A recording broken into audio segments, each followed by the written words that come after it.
Hi, Linda.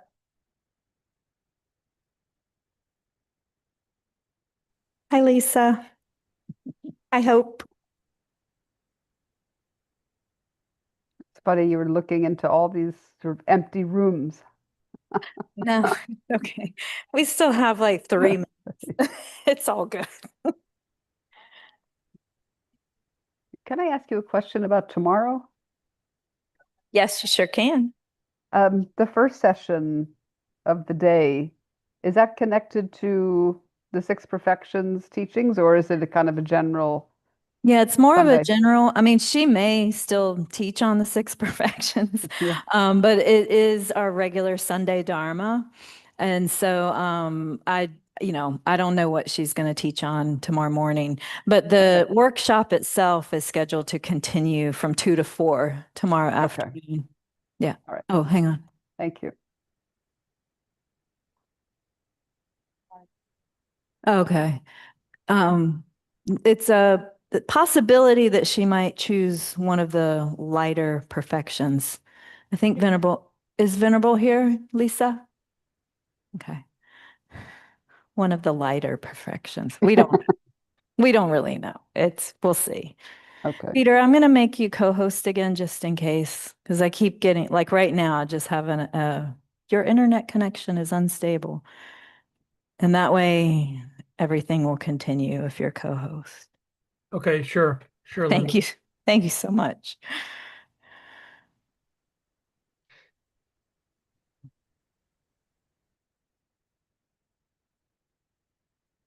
Hi, Terry.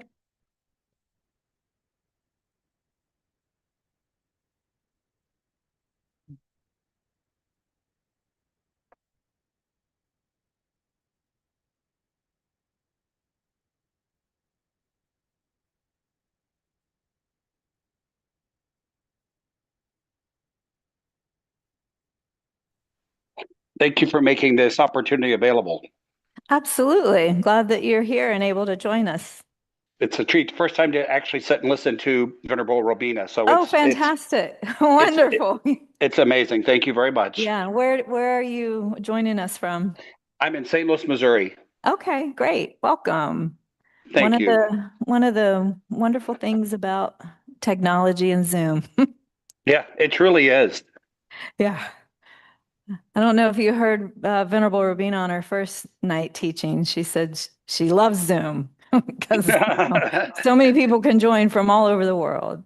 Just And I saw her using Google, which is you can't do any of these readings without sitting there and one word leads to another word, leads to a concept. I mean, yeah, as long as you're in no hurry. exactly. Thank you. Yes, absolutely. Glad you're with us. Thanks. Hi, Alana.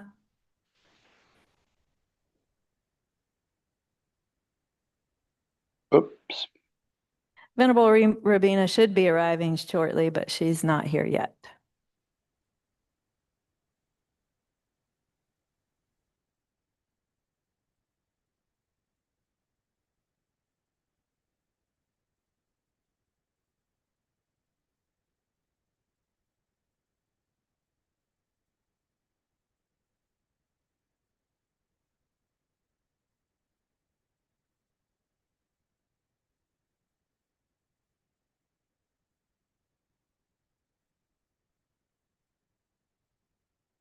So, okay, Venerable Robina has arrived.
Where's Zooms? Okay, good.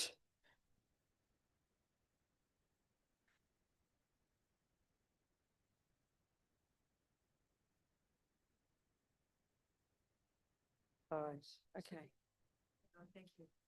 Okay, so first of all, we think we're going to listen, think about, contemplate, analyze, internalize this information so we can develop our marvelous potential, so we can benefit others all the way to Buddhahood. Okay.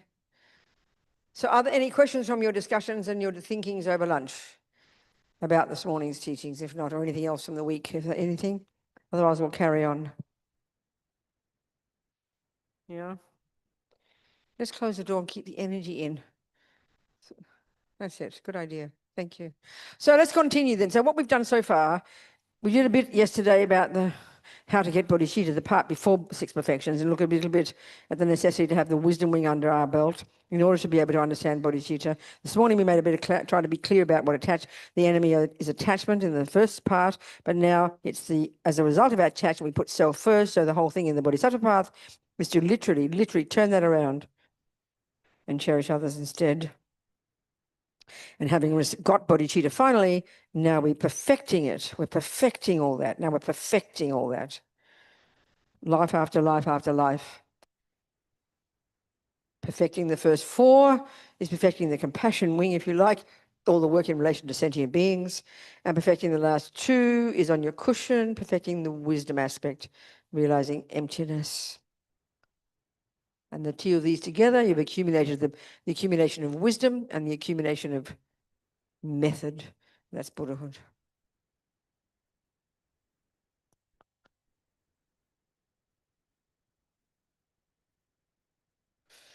So the first of these four is this practicing of, in reference to sentient beings, what can I give them? How can I help them by giving? Then how can I help by helping more broadly? And then we went and then looked into the patience, this attitude of the patience in the face of abuse, the patience in the face of all the obstacles in one's life, and patience meaning, it's not a passive thing, it's a proactive. We think of it as a proactive act. It's a powerful, intentional greeting of the problem and seeing it as good. It's the simplest way to put it. Good because it's helping smash your problems.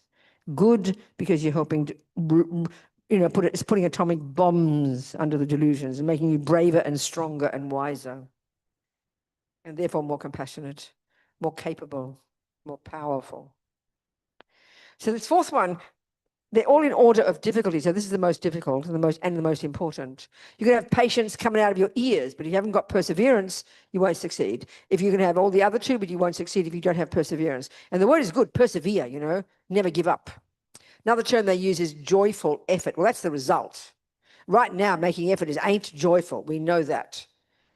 Or enthusiasm. So enthusiasm enthusiasm is like the attitude that gets you this perseverance and gets you this joyful effort,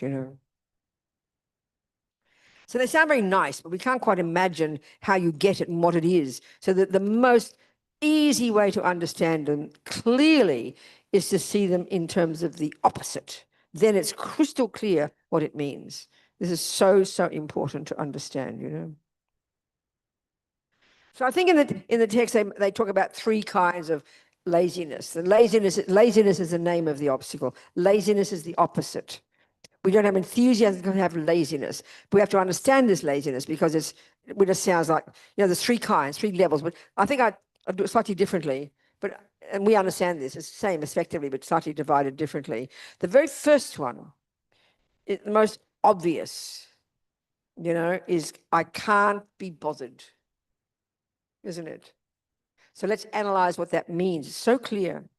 The thing we can't be bothered doing is the thing that takes effort. It's obvious, isn't it? You have to exert yourself. And who wants to do that? Nobody. Can't be bothered.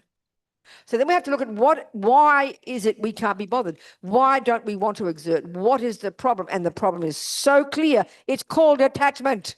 But in this case, to what? Attachment to comfort. One of the grossest attachments of all is being comfortable. comfortable mentally and comfortable physically. We don't want to get out of our comfort zone, we say. I mean, you're going to talk about attachment as the one state of mind, but it's got a million different objects, a million different ways it functions. We can see this. And this is the grossest one of all. So especially if we've got a life that's comfortable. You've got a job, you've got money in the bank, you've got a pension, you've got a friend, you've got a husband, you've got a wife, you've got everything's comfortable. And this is the goal of the world, is to have that. That's the supreme goal, you know? It's called comfort, meaning as long as attachment's getting what it wants, good enough. So why would we want to make effort? Well, and this is also extremely helpful. The Lamas all say, there's no way you're ever going to make effort to do anything unless you know the benefits. So in ordinary worldly terms, we get that, you know. We know the benefit of getting a certain thing, finding a certain place, getting a certain cake, and we will make effort. Okay, in these terms here, the effort they're talking about is only in terms of Dharma. Making effort to get a chocolate cake is just really is samsara, really. It's not really making effort. But it's good to use it as an example because you may understand it, you know. So we can see this one. We want to be comfortable. And so in that, if we look, not again now, take that away. In the middle scope, when they talk about attachment, it's mainly the attachment to the sensory objects. It's the first level, calming yourself down, okay? But as we progress and we get into the Mahayana component, and then we get into the Bodhisattva component, the Bodhisattva, the stages of development to get bodhicitta, we know that when it comes to the radical level of transforming problems, which is the 8 verses we discussed, in there, you know, they talk about, don't they, in the Bodhisattva path, they talk about the 8 worldly dharmas. When I first heard this, what are they talking about, worldly dharmas? I couldn't care less, you know. So what the 8 worldly dharmas are, it's this weird phrase, is another way of framing, is another way of presenting attachment in a broader way. The first, in the middle scope, is just calm your body and speech down first, and then calm down the delusions. And that attachment is mainly to see it as suffering and try and give it up, you know. But now we get more nuance because we're really working on our minds on the Bodhisattva path. And so attachment, you know, attachment here is, there's like 4 pairs of attachment, okay? It's a way of saying it. And it's a kind of a more broad, more primordial level at which attachment works. We recognize everyone. So this first pair is this attachment here, this first 2, it's this assumption, it's this craving to have happy feelings. Happy feelings. Remember, feeling is in the 3rd category of states of mind. And we're either having a pleasant one, an unpleasant one, or a neither. Forget those. So attachment craves, all the time attachment really craves a pleasant feeling, wants happy feelings. We think we crave the cake, and that's what we visualize. But what we want is the result of having the cake in the mouth, which is a pleasant feeling, you know, the pleasant feeling. So this first pair is all the time this hunger to get happy feelings. And that's called happiness. We call that happiness. And then what happens is the moment it doesn't, we don't get the happy feelings, the moment attachment doesn't get what it wants, look what happens. You know, it's on a hot day. You're in your house and it's cool. So attachment is getting what it wants. So this is the comfort zone. So you're being very comfortable. You relax because attachment can calm down. It doesn't have to worry. It's getting a nice, cool feeling, pleasant feeling. Do you understand my point? You're getting your pleasant feeling. Now, what happens is you walk out the door and the heat hits you, doesn't it? The heat hits you. Suddenly, back in the earlier scope, it says, attachment's always getting what it wants. And when attachment stops getting what it wants, then aversion arises, right? That's what it says. But here they say it differently. So attachment is there all the time. The first level is always wanting pleasant feelings. And then the millisecond the heat hits you, it instantly, attachment continues, but now it's attachment to getting, to being free of the unhappy feelings. Can you hear the difference? I'll say it again. The typical way of talking about attachment is when it gets what it wants, then, that's lovely. But the second it doesn't, the attachment, the second the happy feeling stops and the unhappy feeling comes, aversion arises, doesn't it? Go away, I don't want this. That's typical, and we can see it, but this way is framing it differently. So attachment is there continuously. The first stage of attachment is when you get the happy feelings and you lull into this comfort. The second the heat hits you, aversion does come, but another way to put it is attachment continues, but now it's attachment to be free of the unpleasant feelings. Can you hear that? Can you hear that? In other words, one of the functions of attachment is anticipation, looking forward.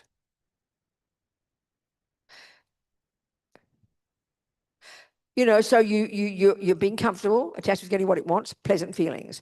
Then you have to walk outside in the heat and maybe walk 3 minutes to your car. That entire 3 minutes, attachment has shifted from wanting pleasant feelings to wanting to be free of that unpleasant feeling of the heat. And so then what you're doing is anticipating the cool of the car. This is the trouble. Like, so when you've got a headache, right? You've got happy feelings and suddenly headache comes. So now attachment shifts to find methods to be free of the pain. Can you hear what I'm saying? So attachment's there 24 hours a day. And then you anticipate, you go to the cupboard, you get the right pill, and the whole time you're anticipating being free of the pain, anticipating being free of the pain. That's attachment. Now, this is why you can understand the suffering of people who are never free of pain. I can see why you'd kill yourself. Because there's nothing to look forward to. Can you hear that? There is nothing to look forward to. Looking forward to something is attachment. No wonder people get depressed, like in prison with their life sentence. There's nothing to look forward to. Most people, when they're depressed, there's nothing to look forward to. So you're sort of sunk into this aversion, this internalized aversion, and there's no perky attachment there. There's no perky excitement to look forward to something. So this is where we go between. So we go between having to have a pleasant feeling, and the second the heat comes, anticipating, looking forward to, attached to being free of the heat. Get the car, and now it's cool. So then, of course, we can see minute by minute, you've got the cool in the car. And it's a phew, such a relief, we put the cool on, phew. Then you put it cool and you drive for a while and it gets too cold, isn't it? That's something else. That's another discussion. But then you're looking forward, you try to change to look for, to be free of the unhappy. So we're never free of attachment. These first two, attached to the happy feelings and then attached to being free of the unhappy feelings. The second pair is to do with getting things. We like to get things, have things, be given things, receive things, This can be much more for some people than others. So then when you're not getting things, the attachment shifts to being free of not getting things. But this next two, wow, these ones are intense. The next lot, constantly craving to hear pleasant sounds, words with our name in them. Praise. It's called praise. We crave to hear praising words, And then the millisecond we hear blame, criticism, the pain. We know the pain is unbearable, isn't it? So we're constantly craving being free of the unpleasant words, the ugly words, the mean words, the criticizing words. We know this one. So clearly, we know this one. And the next two sound similar, but it's way more primordial. This is the last attachment to go, I'm sure, before you realize emptiness, Constantly craving approval, craving being liked. It's as simple as that. Not even hearing nice words, but we crave approval is the best way to put it. We crave to be validated, to be approved, to be seen, to be heard. This is the worst pain of all. So we ought to look at what it means. Why do we, if you think about craving, why would you crave something? It's because you don't have it, isn't it? Because you feel you don't have it. So if you crave, it's such a powerful one. If you're craving approval, hungry for someone's approval, it means we must not approve of ourselves. It has to mean that, doesn't it? And that's the point. The pain of this attachment is that actually we think we are nothing. And that's what loneliness comes from. You think about it. You've got all your own thoughts, you have your life, you go here, you go there, you come home, you got this, you got that, you're thinking this and thinking that and thinking this, and you are lonely. So why we're mostly lonely is because most people don't even think of their thoughts, don't even know who they are, don't observe themselves, and therefore have no one around them to mirror back to them that they're a real person, basically. So that's why we're isolated, lonely, because we have no sense of ourselves, no awareness of what's going on in our mind. And of course, we're not noticing, but all the negative thoughts saying, I'm nothing, I'm nobody, I'm hopeless, I'm useless, I'm nothing. We don't even notice. So that's why we feel worthless. So we are craving. And since we're born, we've got this. Since we're born, we've got this. So you could argue, if you're a parent, your job is to give approval, is to be loving, is to be kind, is to praise. We need it as little girls and boys, but we need to learn to use it to nourish our own sense of self. But that's where if you're in a relationship and you don't know how to nourish yourself, you're like this little vampire. Attachment like a vampire. You got to keep telling me you love me. So I'm never satisfied. I don't believe you. So say it again, please. Give me more, please. This is where we can see with our poor mums who have no sense of self, and not just mothers, but you get my point. No sense of value, no self-worth, no awareness, no consciousness of what's there in their mind, therefore need constant validating. Children coming to see them, but even then it's never enough. The worst pain of attachment is it's never enough. It's never enough. As my mother used to say to me as a little girl when it came to food, the more you get, the more you want. This is exactly attachment, you know. So it's one of needing to be validated, craving approval. And that's where, if we have this all the time, then wherever we are, on the road, driving the car, and you're driving the car, and you're freaking out about all the traffic, and you're worried about what the people behind you are thinking, and they toot their horn, and you practically have a nervous breakdown because someone just expressed that they didn't like you. And you panic. You don't even know who they are. They're in a car. Because we can't stand, well, criticism, and we can't stand not being approved of. So we mostly, if we're not aware, we're mostly living our lives with this constant wish that whoever's in front of me, we're too scared to think anything. We're too scared to do anything in case the person in front doesn't approve. So you're in a restaurant, shh, don't talk loud, they're looking at you. Be careful on the road, someone's behind you, they're going to be worried. You can't just stop there, people behind you get upset. We're constantly afraid to even think or do anything until we have been given approval. Are we communicating here? This is the hardest one to see. So we've got no sense of ourselves, in other words, no value. That's the suffering of attachment, dissatisfaction. I'm nothing, I'm nobody. So back to the laziness, this one. Back to this one, the 8 worldly dharmas. this pair, constantly craving to be seen as a good girl, and then on the basis of that, then doing and saying and thinking something, thinking that I'm going to get approved of, you know. So that's why also even if you look in our world and you think of what success means, success is necessarily other people saying you're doing a good job. You can be the best pianist on the planet, but if you play in your own room silently, you'll be extremely depressed because no one else is hearing you. We need to be seen to be the best pianist. We need to be seen to be the best, book editor or whatever we are, We can't just be content with it.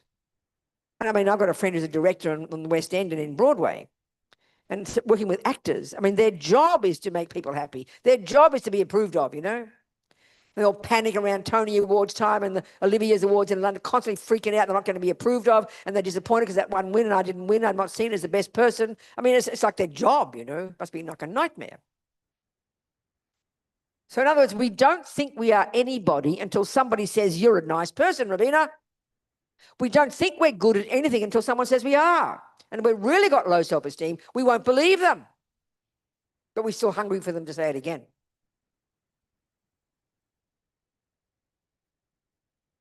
So if we look at pride, it's very curious. If we look at pride, it seems very similar. So we've got to be able to distinguish very clearly in our head the difference between these different deluded thoughts, you know. So pride is like an inflated sense of your importance. I'm this and I'm that, you know. So then you're going to have on top of it this attachment to be seen as important. That's a different one. But it's just in yourself. It's over. All the delusions have a particular relationship with the three poisons. So pride or arrogance is particularly related to ego grasping, you know. So it's a voice in your head, just patting yourself on the back. I'm important. I'm good at this. I'm good at that. I'm better at this. I'm better at that, you know. That's pride. But this attachment to reputation, attachment to being seen, is like another one that'll come on, but they're different one. They're different conceptual thoughts. It's important to see. And of course, when you look at pride, we never like to admit to pride in our culture. But when you do get insulted, and when someone insults you, then it immediately flips over and becomes low self-esteem. So pride exaggerates your importance, and now low self-esteem exaggerates your unimportance. And if you've got pride, you've got anger, guaranteed. They're like twins, you know. I remember our teacher said, and he could have said it either way, the best patience is humility. So humility is the opposite of pride, and patience is the opposite to anger. So you can really see how they're so close, pride and anger. Because if you're feeling important, you obviously got aversion to other people. Oh, look at those people, you know. And if you have anger, definitely you have pride. Self-importance, you know. We can see them, they're so tricky, they're all there. We all got them. So the 8 worldly dharmas are these different ways that attachment works, okay? So there's laziness one, okay. So the first one, the laziness of can't be bothered. And the thing you can't be bothered doing is what takes effort. And why it's effort is because you don't know how to do it. It's pretty obvious. If you knew how to do it, you wouldn't have to make effort. It's effortless. So if you have to go to the gym, you've got to make effort. So what keeps you going to the gym is the reminder of the result, a nice, handsome body, nice, cute, well-muscled body, you know. If you forget the goal, then you'll stop going, I guarantee. You've got to know the reason. And of course, why here, the goal is your own development and your goal is all these qualities. That's very hard to have enthusiasm about. Attachment is so tremendous. Attachment to comfort is so tremendous, so overwhelming, you know. So the first one, can't be bothered.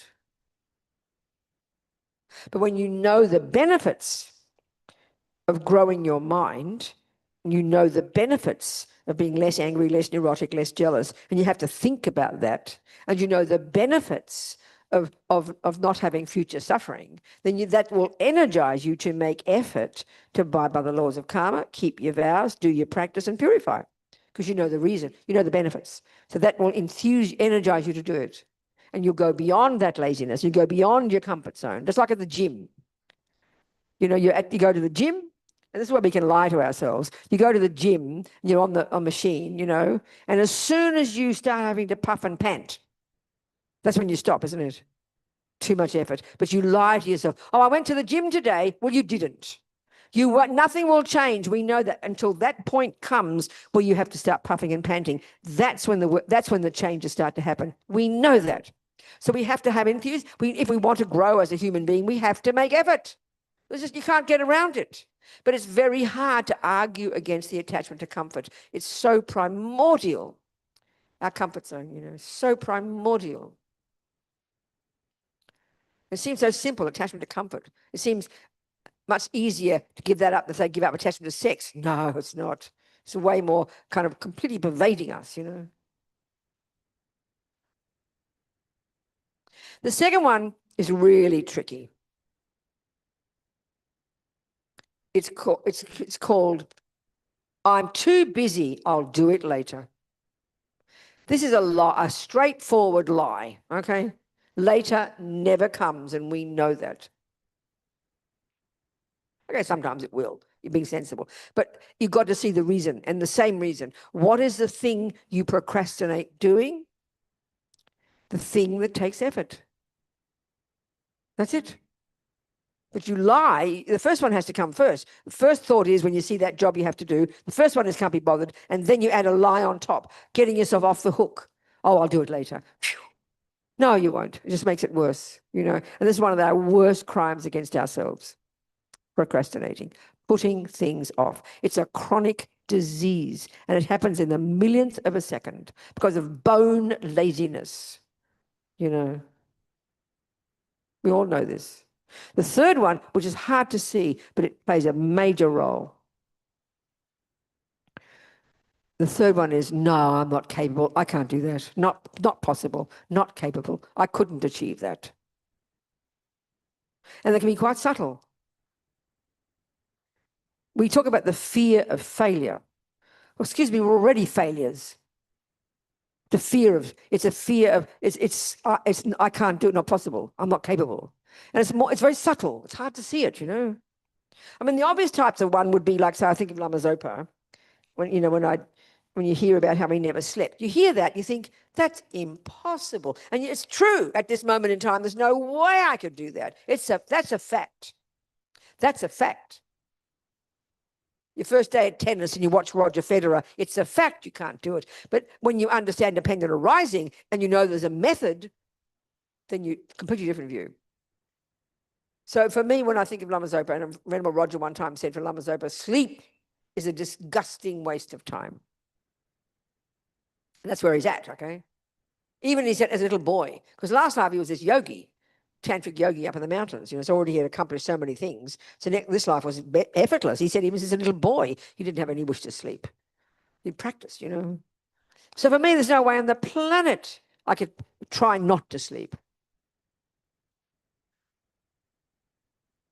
But, just saying this, we all know when we have enthusiasm about something, that's usually about getting an attachment object. When you're in love with somebody, you will stay up all night and not have one wink of sleep. And next morning at work, you'll be as happy as Larry because attachment's getting what it wants. So it's not true that we can't sleep, not sleep. It's if you've got enough enthusiasm, and usually if it's an attachment object, you won't care. You won't sleep, even if you've got enthusiasm. So it's hard to sustain that enthusiasm for the Dharma, isn't it? I was talking to Robbie at home because I've got this deadline on a book that I had to have finished the manuscript by yesterday.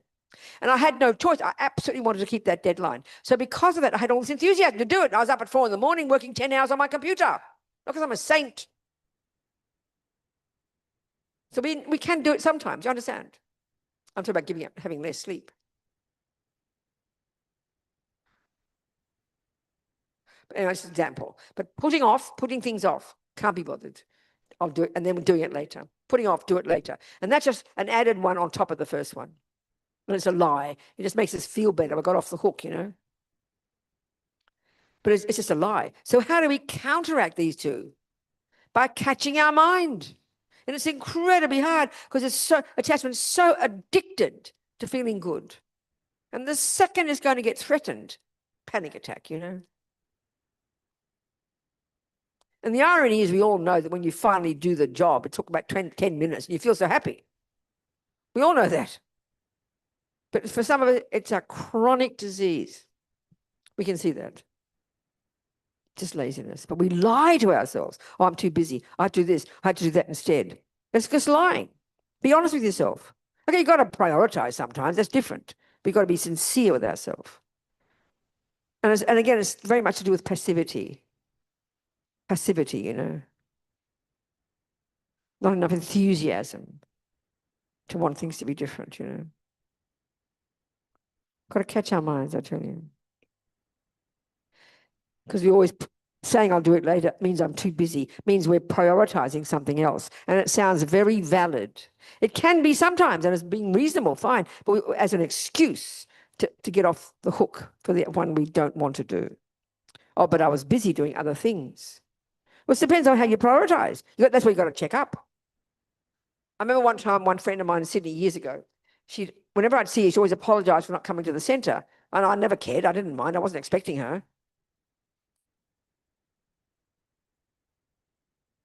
Always busy with the kids. No time to go to the teachings, you know. And I was very naughty. And I said, that's interesting, isn't it? I said, what if there's a check for $1,000 at the centre for you? Because we know the benefit of $1,000. It's effortless to say, come on, kids, hop on the back of the car. Just got to whiz off to the centre, get this $1,000 check. We'll be 5 minutes. You'll do it with a happy mind because you know the benefits of $1,000. So we don't lie. The key one is don't lie to ourselves. Don't lie to ourselves. Be honest. Yeah, sometimes you really have to make that decision. So own the decision, not blame other conditions for it. That's what we do. Oh, I'm so busy, I can't possibly do it. Oh, I'm so tired, I couldn't possibly do it. Don't lie to ourselves. Make a decision. I can't be bothered, and I'm going to choose to stay here and do this. I can't. I much prefer. I feel there's more. I feel I have to go to work in case I get sacked, so I can't go to the teaching. Don't lie to ourselves. Be much more authentic, more clear. Because if you lie, you don't see the problem. You've got to see the problem, then try and fix it. You can't be superhuman yet. Just be more sincere and more truthful. I'm not brave enough to prioritize that over that. Hopefully one day I will be, we're saying, be sincere. Otherwise you can't grow. But the big one, laziness, is attachment to comfort. Can't be bothered. Too much effort. Or I'm not capable, which sounds so holy. So instead of saying, oh, I can't possibly not sleep now, what I do instead, I go, okay, I'd like to be that way. I aim for that. I aim to be so enthusiastic and so full of joy that sleep will be a disgusting waste of time. How marvelous. I'd love to feel that way. So when I'm looking and doing my practice, tired at night, going to sleep, nodding off already, if I leave it too late, all I'm looking forward to, this is the one about, attachment to comfort, looking forward to my bed, isn't it? Can't wait. Every second of my prayers when I'm tired, I just can't wait to get to the end so I can get to bed. We all understand that. So then when I hit the pillow, I say to myself, may I find sleep disgusting. So what I'm doing is sowing the seed. Not now. I know I can't do it yet, but I'm sowing the seed. So hopefully next life, because karma multiplies life after life, next life I'll wake up like Lama Zopa with no thought to sleep. So you've got to be patient and sow the seeds, create the cause, not just, oh, I can't do that. Oh, that's just Lama Zopa. That's completely pathetic, We can do all of it, but according to our capacity. Sow the seeds, plant the seed, program your mind, want to do it, want to be that way, want it. Then you make the most of all of it, Are we communicating here? I'm sure we are. So it's attachment. Every time it comes down to attachment. And this is why the one of, the thought of not sleeping is so insane, because addiction from life after life after life after life of having to sleep. It's just habit. I mean, of course, in our Western world, we say you need it. Of course we do. We do in terms of how we are now. But if we look at it from life to life, it's just habit, plain habit. Plain habit, Any questions about all that? Enthusiasm. Yes, darling. The question I have is about, let me see.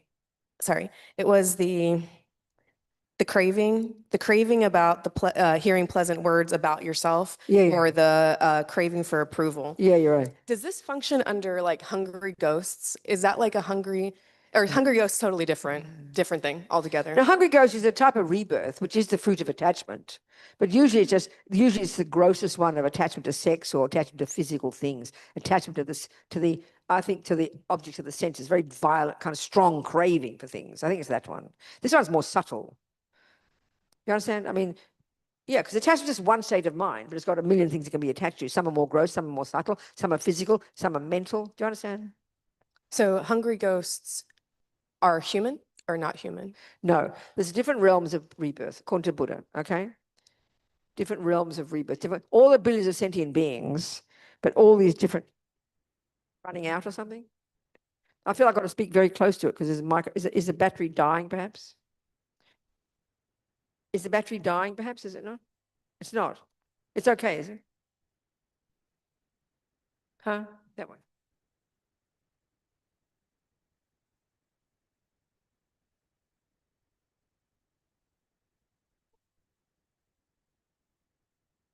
So, huh? What happened? I know, what, okay. I'm just going to finish with this one. The realms. Who's got the other? Can I have the mic? I thought I was getting that mic. Oh, I'm not. Oh, she's getting the mic. Oh, okay. So the different realms of existence. Now's an opportunity to talk about it. I just want to talk about it, okay, for a second.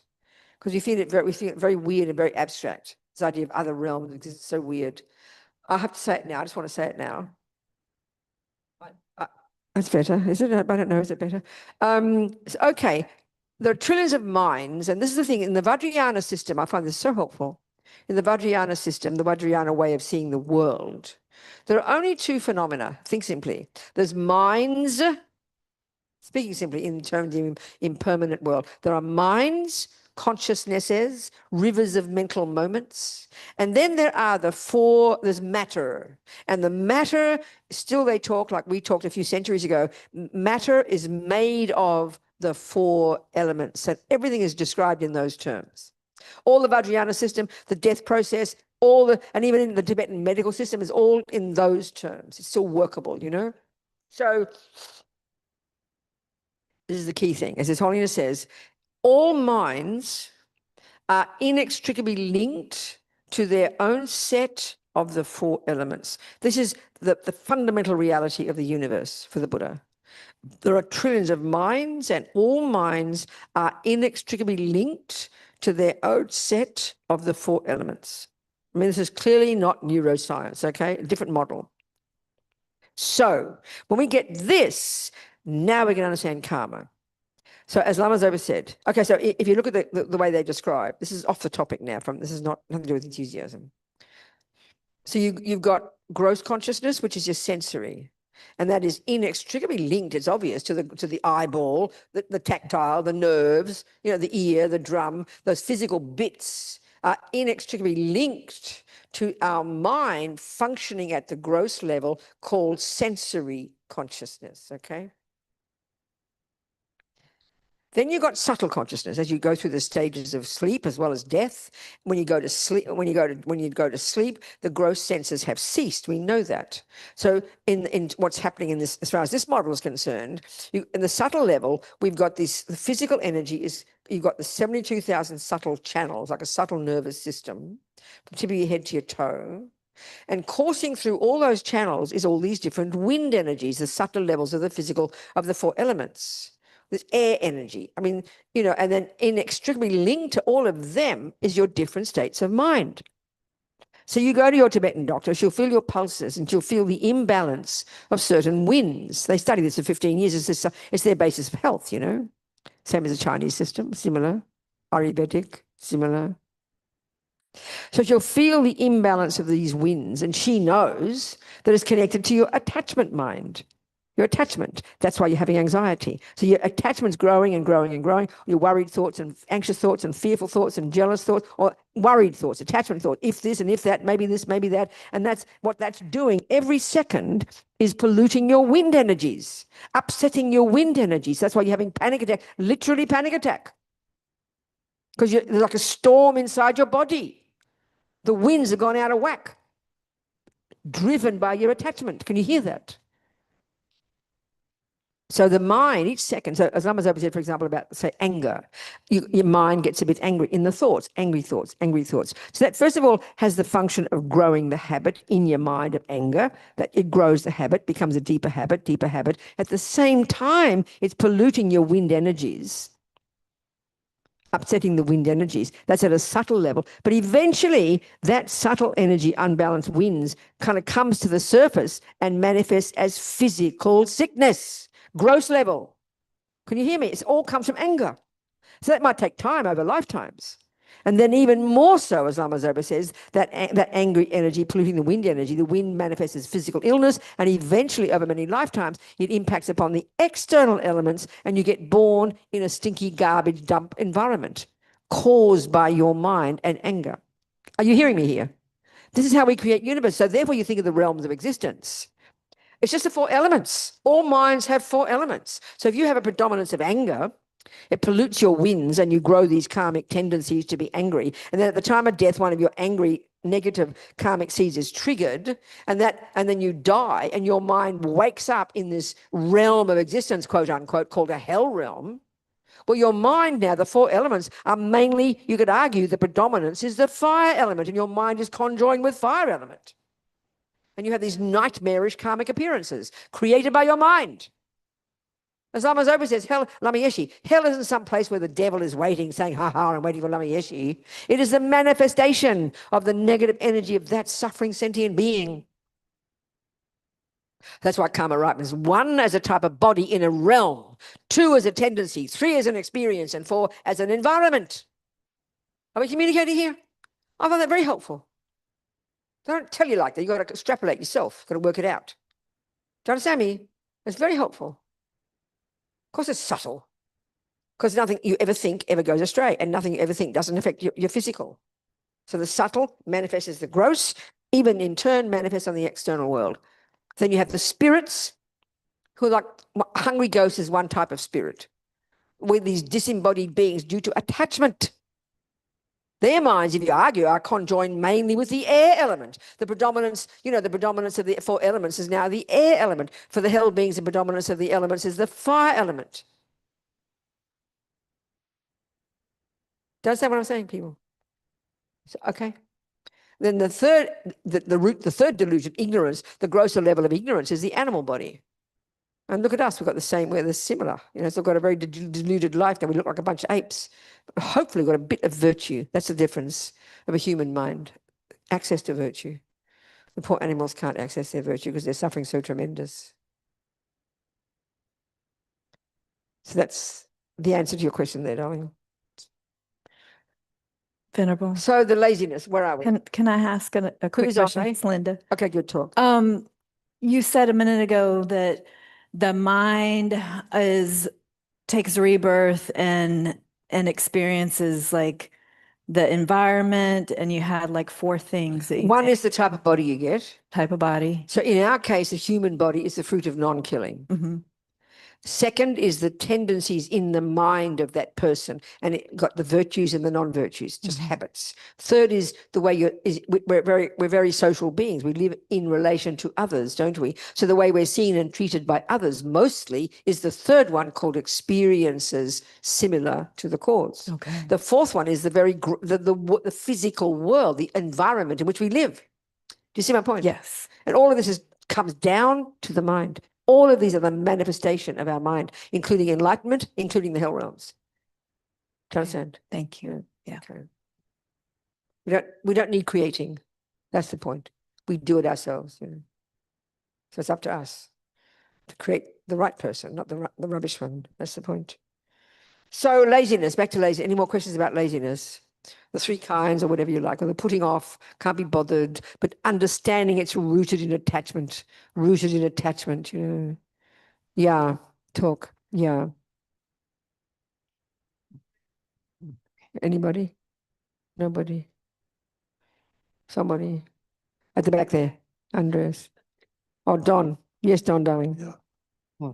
So I notice, and I'm sure I'm not the only one that beats myself up when Speak again, say it again. when I don't do what I say I'm going to do. I tend to be hard on myself, beat myself up, That's right. not forgive myself. That's right, exactly. And you never, hardly ever hear the word forgiveness in Tibetan Buddhism. So how do you? Let me how do tell you you get- why, Don. That- I'll explain it exactly. Okay. Okay, so we live in a culture, I would suggest, where certainly maybe in our West, certainly in Australia when I was there in the 1940s and 50s, I don't think I met even a Jew. I went to a Catholic convent and there was a girl there called Mary Lou Feinberg, and we heard she's Jewish. So I mostly was brought up in Christians. I was like white Christian world. That was my predominant environment. So that means implicit in that is the concept of a creator. And this is the point, Don, when you analyze the relationship with the creator, God made me, God is the boss, therefore God tells me what to do. And if I do a sin, by definition, and my Catholic priest told me this, by definition, a sin is doing what God said not to do. So then what do I have to do? I have to then confess to God. This is the point, Don. And then God has to forgive me. That's what purifies me. So that's why in our culture, forgiveness is a huge thing, which means I am nobody until God forgives me. Forgiveness is what purifies me. Can you hear that point? So we bring this into our life. And I have a relationship with you, and I badmouth you every morning over breakfast. Then I'm driving to work, and I get guilty. Oh, and I'm panic-stricken. You're going to give me up. I ring, oh, Don, I'm so sorry. I'm so sorry. I don't mean to. Please forgive me. And I'm craving you. This is how we misuse forgiveness. We misuse forgiveness. Please, Don, forgive me. And you're scared that I'll reject you. So, I forgive you, darling. And I'm off the hook. This is how we misuse forgiveness. In other words, if you don't forgive me, I'm still a shit. So we demand that people forgive us so we can feel better about ourselves. It's outrageous. That's a bad way of talking forgiveness. Are you hearing me? So we do it to ourselves. Of course, you should forgive yourself, but nothing to do with it. You purify. That's why you have regret, Don. The 4 opponent powers. The first one is, I regret having badmouthed Don. Why? I say to myself, why? Because Robina, you're going to suffer from this. You will suffer if you keep badmouthing Don. Compassion comes second. It's got to be compassion for myself. I do not want more suffering. And until I do that, nothing will change. So if you call that forgiveness, that's a good point. But it's not, I don't ever think that word. It's I am sick of suffering. So I regret having done that. I regret me developing the habit to badmouth because I don't want the suffering of my mind being bad, being ugly, and then me having suffering results in the future. Then I think, and that's if you like call forgiveness. But that's regret. You've got to regret properly, Don. Not just, I'm a bad person, I'm guilty, I'm wrong. That's how we think.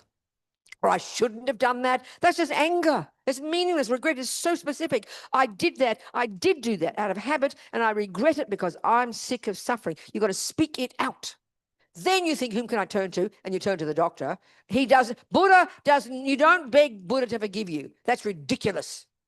It's not his job. He would. He's a nice guy, but that's not what fixes you. It's a lazy way. You rely on him. He's giving you methods like a doctor. So then you apply it and you rely. You're delighted. And the second part here is now where you have compassion for those you harmed. I have compassion for Don, and I'm going to regret for his sake. Third, I do the practice, and 4, I vow to not do it again. Are we communicating? Forgiveness will come naturally when you realize, when you understand karma, but the first one is regret for your sake. Call it forgiveness if you like. Do you see my point? Yeah. But it's a big one in our culture because this is the point that's so shocking. You are purified. You become better because God fixes you. That's not the view here. You fix yourself. That's a powerful point to realize. I'm not criticizing it, but you demand God has to forgive you because you did against him. And it is good to apologize. I need you to forgive me, Don. But if you're being a good partner, you'll say, Robina, of course I'll forgive you, darling, but you need to make a decision to stop doing it. But I'm just lazy and I feel I'm off the hook again. It's cheap and nasty. Do you hear my point? Of course you forgive yourself. It's called regret because you're sick of the suffering. It's causing you. Do you understand me? Are we communicating? Yeah. You sure? Yeah. I mean, Is it cleared your doubts? of doing the 4 opponent powers of purification is forgiving myself, letting it go, letting go. I didn't say any of that. You're making it. You didn't hear a word.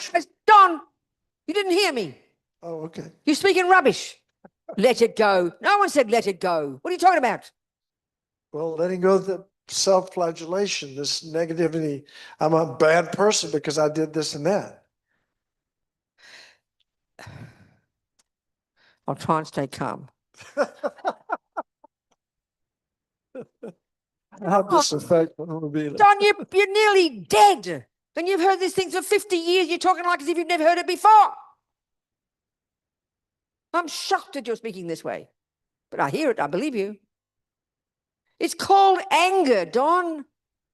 And you happen to be the object. I'm a bad person. It's completely absurd and extreme. You're not, be like the Christians. It's wonderful. They say, don't criticize the sinner, criticize the sin. So be more precise. It means you haven't even begun to own your negativity. Owning it means I did do that. I am lazy. Not I am, but I did do that action. I did do the wrong thing. And you know what, Don? I regret having done it. I regret having put that seed in my mind. I don't want that seed to grow as my suffering. I'm sick of suffering. That's how it should sound. That's what purifies you. Already you're putting atomic bombs under the habit. But just, oh, I'm a bad person. I shouldn't have done that. That's just anger, Don. It doesn't help anybody. You've got to change the concept precisely. Then you think, whom can I turn to give me the method to stop this rubbish? Thank you, Buddha. I'm so happy I found a doctor. Then you have compassion for the person you harmed. Then you do the practice, and then you vow the fourth step, I will not do it again. Are we communicating? It's not vague, I've done my 4 opponent powers, blah, blah, blah, blah, blah, blah, blah. It's precise, detailed analysis each step of the way. Are we communicating now? He's nodding because he's scared to say no. But are we communicating? Yes. Thank you. Anyone else? Andre Don't wants to ask. ask it anymore. Okay, go down here. Go over here. Enough. Come on. Here. Because you see, what I'm talking about all the time, and this is to do with precise, clear thoughts. It's all precise. It's technology. Like in the same way you're precise when it comes to driving a car and making a cake. This is the same thing. The level of precision and clarity and depth of analysis that we know you need to make a cake is what this is about. You've got to understand it's not a vague kind of blah, you know. Oh, I'm feeling emotional, compassionate. Oh, blah. I forgive myself. It's too superficial. Yeah. Sweetheart. Regarding the antidotes for laziness, you Yeah. mentioned, thinking about the benefits. Yeah. of- First one, it has to be this one. With the benefits of the thing you want to do. Any other antidotes that you? I know, yes, exactly. Yes. I know, yeah, exactly. It just, you hit the microphone, stay there. It just seems to me we've all got attachment. We've all got laziness. It's how we are. I mean, to be at the level of Lama Zopa is too advanced, but it's good to see it as an example. So all we've got to see is this. For me, it's the one of being more honest with ourselves. That's very hard because thoughts go 1,000 seconds a minute, 1,000 thoughts a second. So we just got to be very authentic with ourselves and own that it is comfort. It is attachment to comfort. It's an old habit and I want to change it. So being very clear and very accurate with ourselves. That's all I'm trying to, that's what I think it is. And that's why I think just to know the benefit of having a discipline, of doing it, a discipline and not getting dragged down by it, not being fanatic, but having a discipline. And then every day we keep doing it, you keep getting better at it. That's all. You keep getting better and you keep seeing your mind more clearly. And it's just, and in the end, it's hard to be enthusiastic about the results of working on your mind. It's so abstract for us. We can see it theoretically when we look at the Lama. We can see, I'd love to be like that. But it's very hard to feel that because the attachment to comfort, even though we're all good people, it's very hard to see this. It seems rather mean to point it out. Oh, but I'm such a good person. We are. We're not murderers and terrorists, but this is just getting at a more subtle level, knowing it's a very deep habit, being kind to yourself, being reasonable and trying to catch it and then and every day promising to try and break a habit. So when you see, for example, on my computer, I have all my jobs, right? And luckily, most of my jobs are Dharma jobs. And I'm fortunate for that reason because there's merit. But I can see that one area of jobs, I put them off. So quick, even quicker than before I can even think it, I've already gone to the next job because I'm being lazy. It's reasonable to prioritize, but it's to not lie to yourself is the real point. To catch it, not lie to yourself, not just pretend it's not there. Or give a reason. Oh no, I'm far too busy. I couldn't possibly do that. No, I've got to go to sleep. I've got to do this. And then we hold on to it to make ourselves feel better. We've got to be more brutal in a sense, but not the brutal that Don's talking. That's anger. This has been clear. So all I can say is do that. And every day a little bit, try. Every day a little bit, And then the other one is, and we forget this, and this is also for Don, we never do it. It's called rejoicing. It sounds so boring, like being Pollyanna, but I can't describe how important it is. Because every day we are making progress. We are getting a bit better. We are moving forward. So every day after our purification, we should spend, Don, 3 minutes at least rejoicing in your effort. I did do well. I'm doing this. I did do that. I did. And you give yourself a bit of a pat on the back. We need that. And be happy with our progress. Not expecting more than we can do. And not exaggerating our badness. It's so important. But I think seeing the benefit and also sometimes just remembering how you feel when you do the job and don't put it off. You remember how joyful you feel. And remember that as a little carrot. Because we know that's true. The job you put off for months takes you 10 minutes when you do it. So remember the feeling of delight when you go against that feeling. And then the other one is, this is one of I can't do it. I look at it when I have to do editing, for example. This book I've been working on for Rinpoche for like 5 years. And some days I'm at my computer and I've got these words, Rinpoche's English, and it's like an esoteric topic. And I look at it and I think this is just not possible. I just can't do this, And it might be true at that point, so I leave it, not beat myself up. But then sometimes when I persevere, if I don't just get up and go and have a cup of tea and put it off for something else, which is the tendency, because I can't do it. That's when I can't do it comes. Oh, I can't do it. It's too difficult. So, and if I buy into that, but if I know if I just persevere at it a bit longer, suddenly clarity comes. And before you know it, it's done. And I'm so happy. So that's the point, really. The one of can't be bothered is just you don't even go near the computer. The one of putting it off, you don't near the computer. When you're on the job itself and I'm doing it and it feels I can't do it, it's too difficult. Persevere then. That's when the perseverance comes. Don't give up. Keep going. Push against that inertia. Push against the inertia. And then suddenly that effort enables you to do it. That's the success point. That's the first two are just not even going near the computer. They just forget those. You're lost. But when you're in the middle of doing the job, which is a big thing to get to, not put it off, get to the job, and then the difficulty is too difficult. That's when the inertia comes, and that's where you persevere. That's when the real perseverance comes. You see my point? Because you can do it, and it's the effort to not give up right then that makes you do it, and you get further. Then you're happy. Do you hear me? I'm sure we're communicating here. But can't be bothered just means you won't even go near the computer. I'll put it off, you won't go near the computer. It's when you're even beyond those, you get there to the job itself. That's, again, when the I can't do it comes. Persevere, and you will succeed. You'll get even one sentence more clear, And that's where I can see, like this, again, this week I was telling Robbie, when I wasn't having a deadline, after an hour editing, I'd get up and have a cup of tea, walk around the block or go this and do that or have a nap or whatever, But when I had no choice, I had a deadline, I could sit at the computer for 10 hours without a break. I couldn't believe myself, or 14 or whatever, since this last week, because I knew I had no choice. So I forced myself to persevere. And it gives you energy. Do you understand? Incremental, one step at a time, but catching your mind and being sincere. Don't lie to yourself.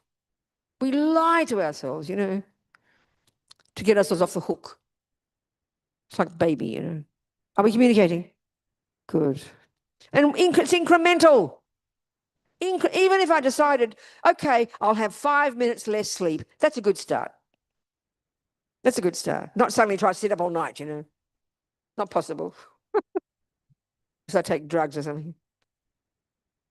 But the thing is, we've got to, as like to Don, we've got to get past this thing of flagellating and beating ourselves up. It's very, I'm sorry to be rude, it's infantile. We all do it. But it's no benefit. Nothing good comes from it. Nothing good. We either completely say, oh, I'm doing a lovely job, I'm a nice person, and we're terrified to have one negative thought because we're going to have a mental breakdown, or we just beat ourselves up continuously. We've got to be much more nuanced than that, be more sincere and want to point out our faults. When you're really practicing tennis or practicing riding a bike or practicing making a cake, you are so happy to see where you didn't do the right thing. And once the cake comes out, it's not quite right. You don't get all childish, but you want to see where you made the mistake so you can do it better next time. So we want to see the mistakes so we can fix them and label the mistake correctly. Have enthusiasm to do that. Then you'll get better, get better.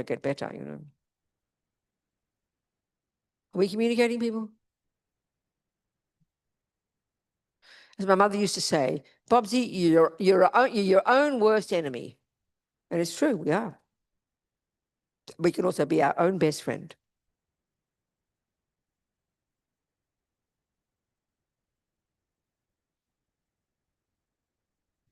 Someone else? Yes, Rita. Yes, Andre had a question. Andre had his hand up before. Yeah. Okay, here I go. All right. Actually, I have a couple of questions. Can I ask one very quickly? Force, joyful effort. So what's that first word?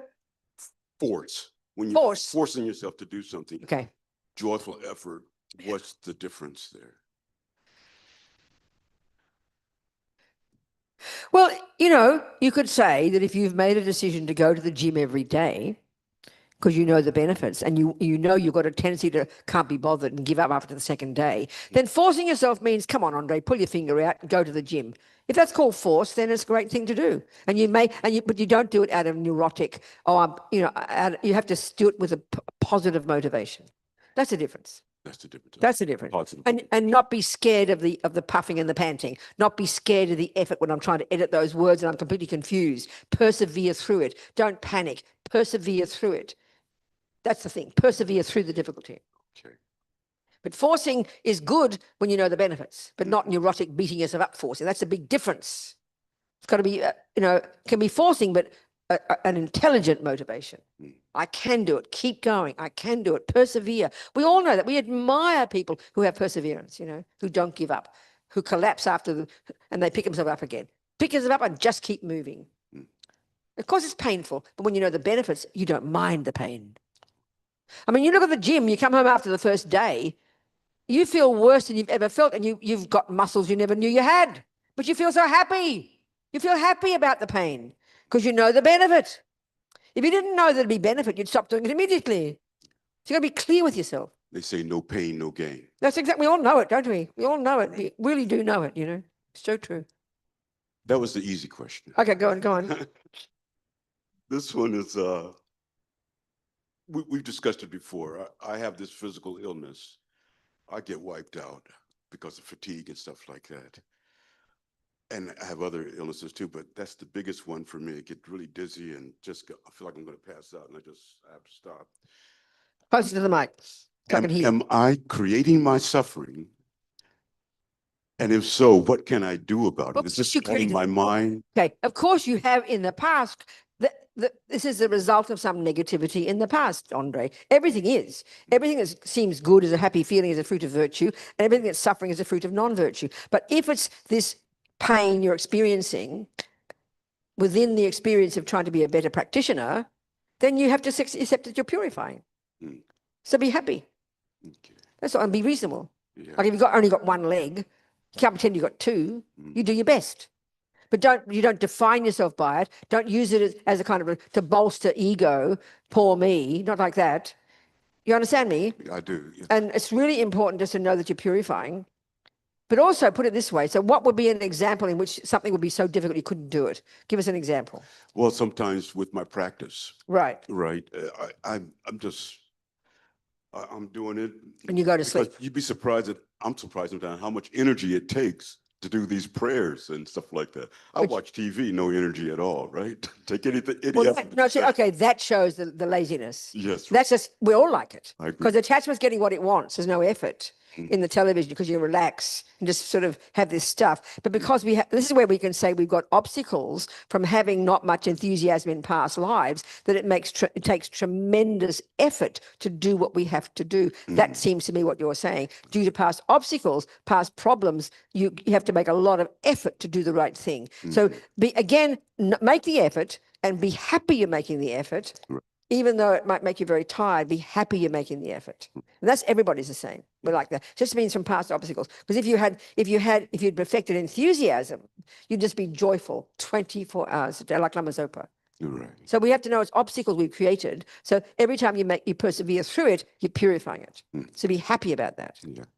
Every time when I do push through, complete all of my prayers and practice and stuff like that. That's right. It's true. I feel so That's wonderful. right. I feel so So good. then, and also the thing is with this one, because you've got commitments to do certain practices, you have to do them in a different way. Maybe you do them walking around listening to your earphones. Maybe you do them a little bit throughout the day, not just not do them. Right. That creates more obstacles. Yeah. Do you understand?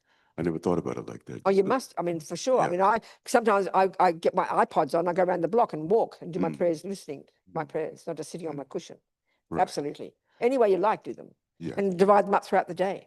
Okay. All right. And do them before the evening, for sure. That's doable. No question. Yeah, that's doable. But you got to decide to do it, Andre. We put it off. That's why we put up our practice at the last minute. Then we have to whiz through it because we're lazy. We put it off. So divide it up throughout the day. Yeah. And even then, you got to force yourself to sit down at 11 o'clock and do your 5 minutes of practice, because that's what shows the obstacles in our mind from it's just a habit. It's just all habit, Andre. We're just a bunch of habits, you know. Yeah. So try tricky ways to break the habits, and then rejoice that you'd made the effort. Rejoice in that 5 minutes. All right. Yeah, that's good. Do you stuff. understand? Good So stuff. important. So important. Thank you. What else, people? 304. Yes, I might sweetheart. walk down the same path as Dawn with the question on mercy. Mercy. Okay. So the reason What's why mercy? Tell well, me. that's what I want to ask you because my husband's Hindu and he always says like he asks for Krishna's mercy. And Okay. so for him, It's that's the same thing. It's the same thing. It's like forgiveness. and- okay. That's what I wanted to That's the ask. same 'Cause he thing. said to me one day, he was like, well, did you ask for Buddha's mercy? And I was Yeah, like, the same. oh, I'm a little No, I know. confused. So it's interesting. So it's like, okay, what's the definition of mercy? Let's have a look. You see, also, no, okay. The fact is, we also have this in Buddhism.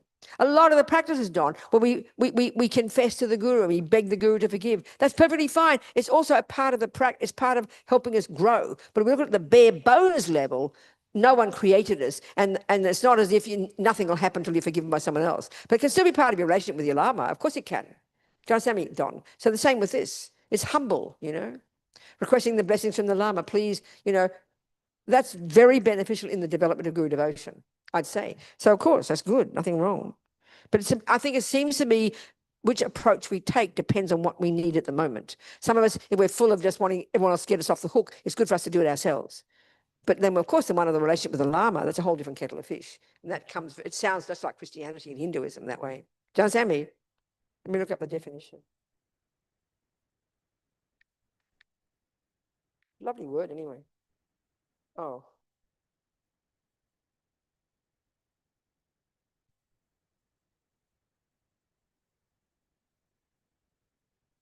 Mercy. Mercy in its core definition, refers to showing compassion and kindness, especially towards someone who is in a position of power or control, who is in a position of power or control over another. It often involves foregoing punishment or judgment. I think these people make things up. They don't know what they're talking about. I think he's talking rubbish. It's just, they're confusing. Poor AI got confused and just put two things together, you know, it's rubbish. I mean, mercy, you know, like, yeah, I mean, the Chinese call compassion, they call him the Kuan Yin, the Buddha of mercy. It's just compassion, really. It's just compassion, I think. I mean, mercy, he's probably meaning a bit of forgiveness, a bit of, but it can play a role, definitely. Do you understand me, Don? Do you have that in your relationship with your Lama? Don, I'm just asking you. I don't know if you heard me. I'm shouting. I mean, it's a major one, you know, when you talk to your Lama in your head. Please, Lama, please forgive me. Please bless my mind. Please protect me. All these kind of thoughts. You develop the relationship, depends on the words you use to keep close to the Lama, you know. Maybe you should do more of that, Don. Keep him in your heart. He's in your heart day and night, isn't he, your Lama?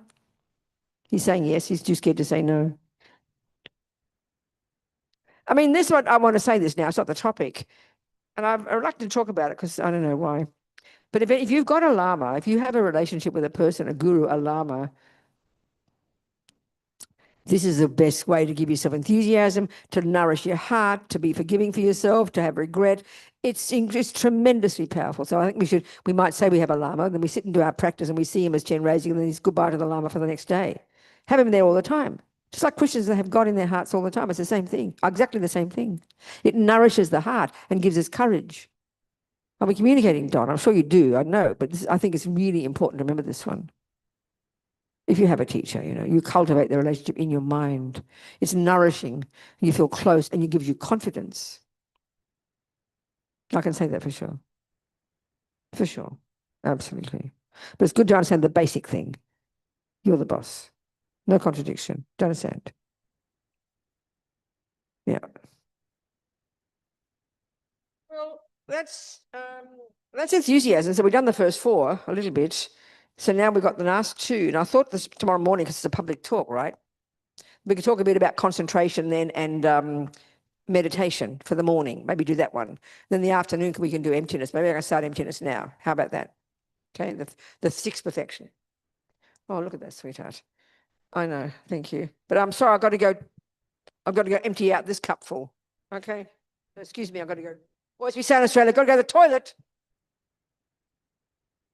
I've got to go to the bathroom, okay? Have a 5-minute break, okay?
Okay, so I'll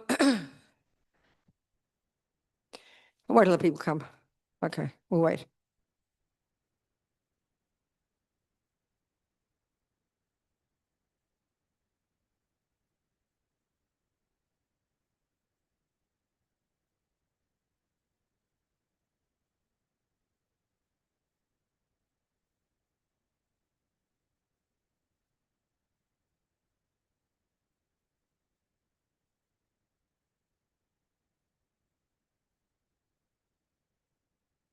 Okay. Tell them we're starting. We're starting. Come on. Oh, they're all waiting for the toilet. Okay. They're waiting for the toilet, are they? Okay.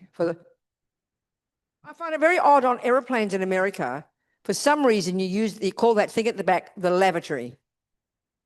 I don't know why you can call everywhere a lavatory instead of a washroom or a restroom. What is it? Restroom, washroom. What's the other words? Bathroom. But you can say lavatory, so naked on the plane, a lavatory, you know? Huh? Not on the planes, they don't. Lavatory. Just Americans, no one else. Just the Americans. Very odd. Okay.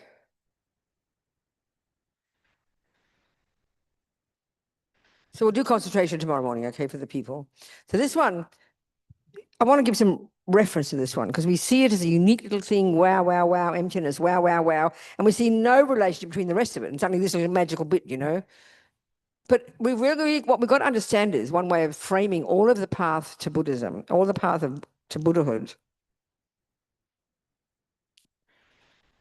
What Buddha is saying is that we suffer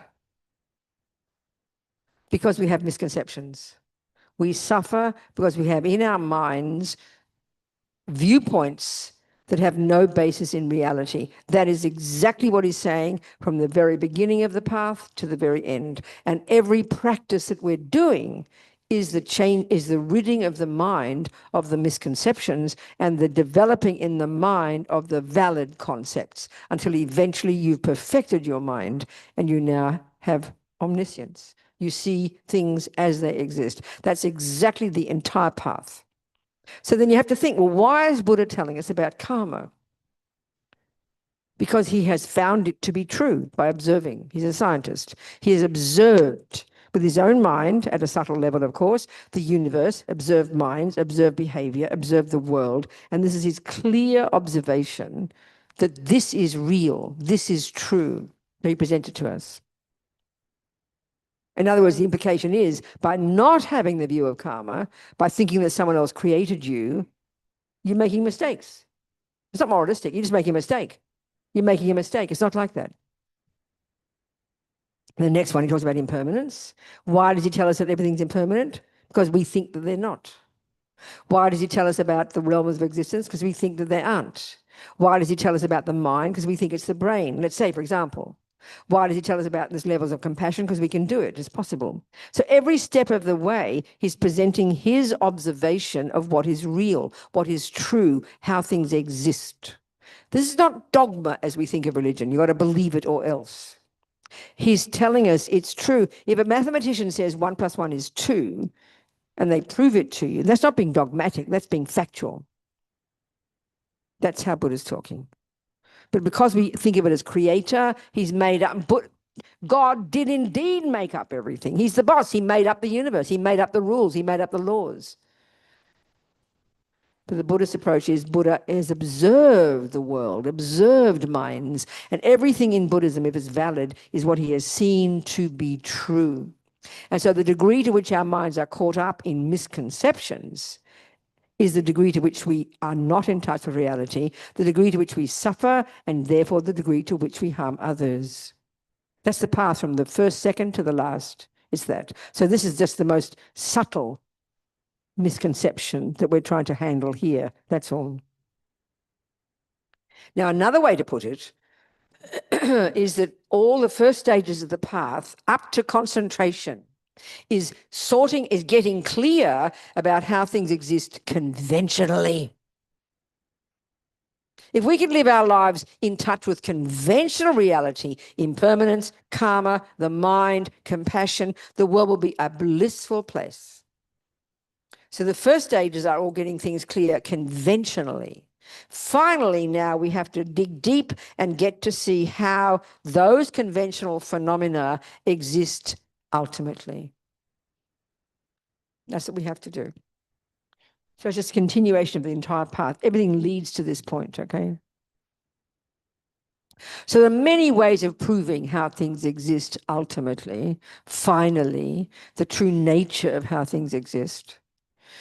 But there's one approach that Tsongkhapa praises Buddha for. He wrote this beautiful text in praise of the teachings on dependent arising, you know. So Lama Yeshe says, paraphrasing the teachings, that dependent arising is the king of logics to prove emptiness. So the shorthand, so the two truths is the framework here. So the two truths. The first one, the shorthand for conventional, how things exist conventionally, is as a dependent arising. Things exist in dependence upon various factors. And he lists 3.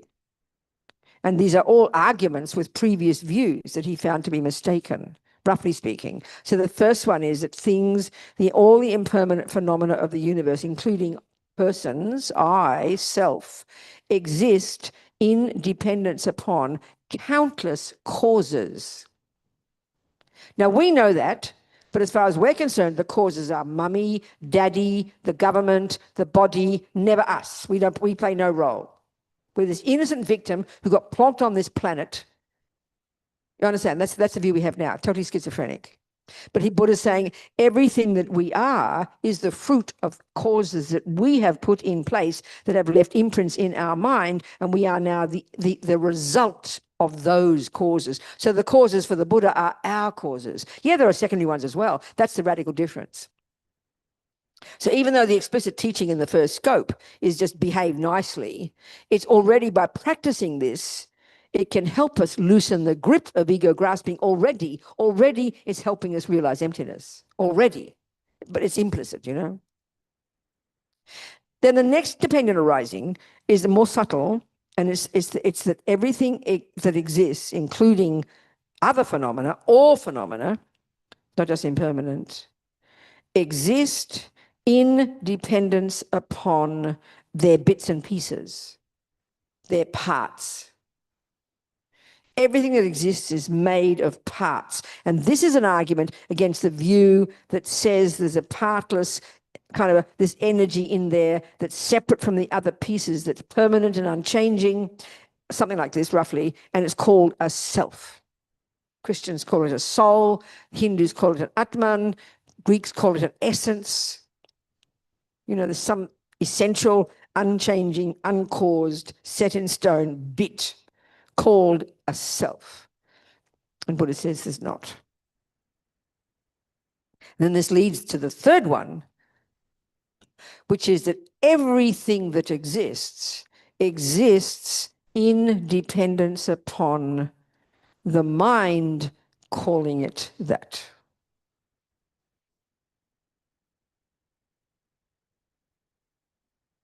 So, everything in the universe fits into these two, okay? So the first step is, if you like, the lam rim, is getting clear what even exists conventionally. Because Buddha's saying right now we're in la la land, we're not even in touch with how things exist conventionally. We think there's a creator. We think I play a role in my life. We think the mind is the brain, all these different, for example, points, you know? They're misconceptions, he says. From his own observation, they're not correct. So we've got to first state, but in a simple sense, if we want to find the ultimate nature of something that exists conventionally, we have to be very clear first conventionally what we're talking about. So what's that, mummy? Well, darling, it's called a cup, and I want her to tell me what it is. So she has to give me the definition. So I think generally a definition has two parts. The first one tells you its conventional characteristics. Well, she'll say, well, there it is, darling. You can see this flat-bottomed clay container. You get that. But this is the thing. The second, you have to know the second part. But you say, mummy, but what is it? What is its meaning? What is its function? What does it do? And this is the crucial thing. This, you're now establishing that it exists as something, and you have to be clear. She'll say, sweetie, it holds my tea.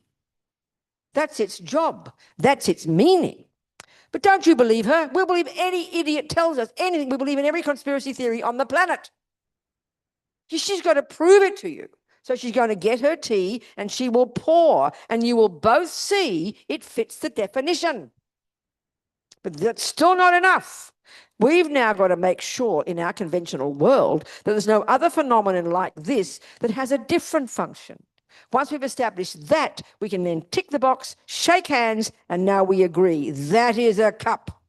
If we had this level of wisdom conventionally, the world would be completely blissful. You'd never argue with anybody. But our problem is I say, oh, I love you, and you'll say, oh, I love you, and we think we're communicating. We've got completely different definitions. No wonder we all fight. So just getting conventional reality clear is a miracle.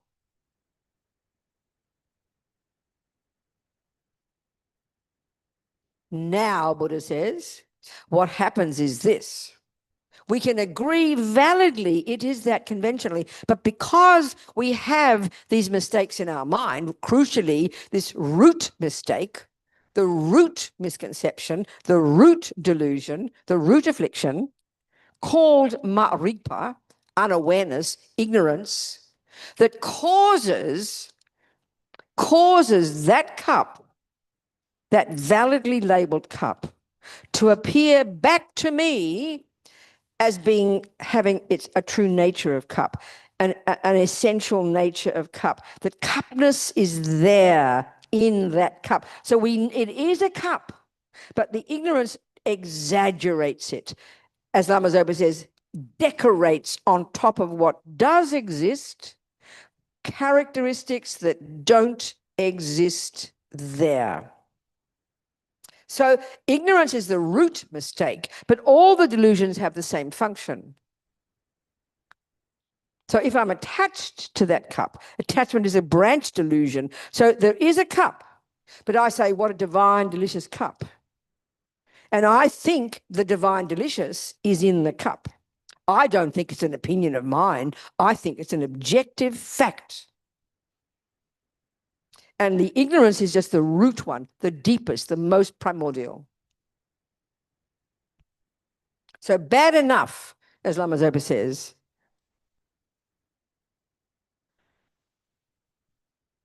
that the cup appears back to us as intrinsic and real and inherent from its own side. Bad enough that. But the worst part is we believe it's true. And that's what keeps us paralyzed in samsara, you know. So as Bhavankar Rinpoche says, even you have no idea the meaning of emptiness, but just to think, just maybe the cup doesn't exist in the way it appears to me, just to have a doubt, that puts atomic bombs under the root delusion, you know. But let's see if we can establish what it means. Okay, so first of all, this type of ignorance is very specific. Kind of regular ignorance is if you say, what's that, Robina? And I'll say, I don't know. Well, that ignorance is easy to fix. My mind is open. I have no view. You say it's a cup and it holds your tea. I say, thanks a lot. Well, if we had that ignorance, we could be enlightened in a couple of years because the information would just flood in. We'd understand it quickly, but we don't. The ignorance we have is like a nightmare. The ignorance we have is, okay, use the $50 note, it's the best one. So I have let's say I have a $50 note. And you say to me, what is it? I'll say, I don't know, what's that? And you tell me, and now I've got the knowledge, I'm easy. But if I say to you, that's $500, and I've believed it for so long that it even appears to me as 500. It literally, I see 2 zeros, and nothing will convince me otherwise. That's how we live lives. The lie is so entrenched in our mind that the object looks like that. We cause it to look like that. So in other words, not only do we not know the truth, that it's 50, we believe a lie. That's why it's so hard to remove the delusions from the mind, because they're believing lies. All the delusions do exactly what Lama Zopa says. They decorate on top of what is there, layers upon layers of characteristics that just aren't there. So the lies are permanent cup. The lies are delicious cup. The lies are ugly cup. The lies are intrinsic cup. They're levels of lies. And so to unpack them, because we've been believing in these for so long, is intensely hard work. It needs tremendous mental energy, you know.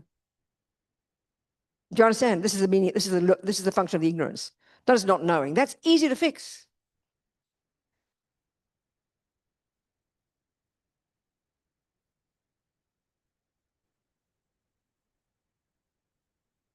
So let's look at the word emptiness, because the shorthand for dependent arising, the shorthand for conventional is dependent arising.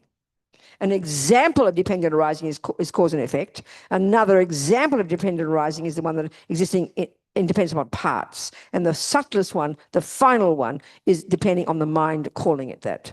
And they're progressive, you know. And then the shorthand for the ultimate or final nature of something is its absence of inherent existence. So this is where we get confused. It's like a very abstract way of putting something, isn't it? But that's how they say it. Absence or emptiness. Absence of particular kind of existence. The existence that ignorance thinks is there, intrinsic, absolute, inherent, established from itself, self-existent, from its own side. All these are synonyms. Of course, when we hear this, we're puzzled because this mistake is so utter in our mind, we've never heard of it. No one's ever told us before. We can understand attachment, exaggerating the deliciousness, but to hear that this ignorance is exaggerating the very ontological status itself of a delicious cup, that's too hard to hear. We've never heard of that before. So it's just like double, it's confusion to us. So that means we have to understand the words first. Otherwise, it's very confusing, you know.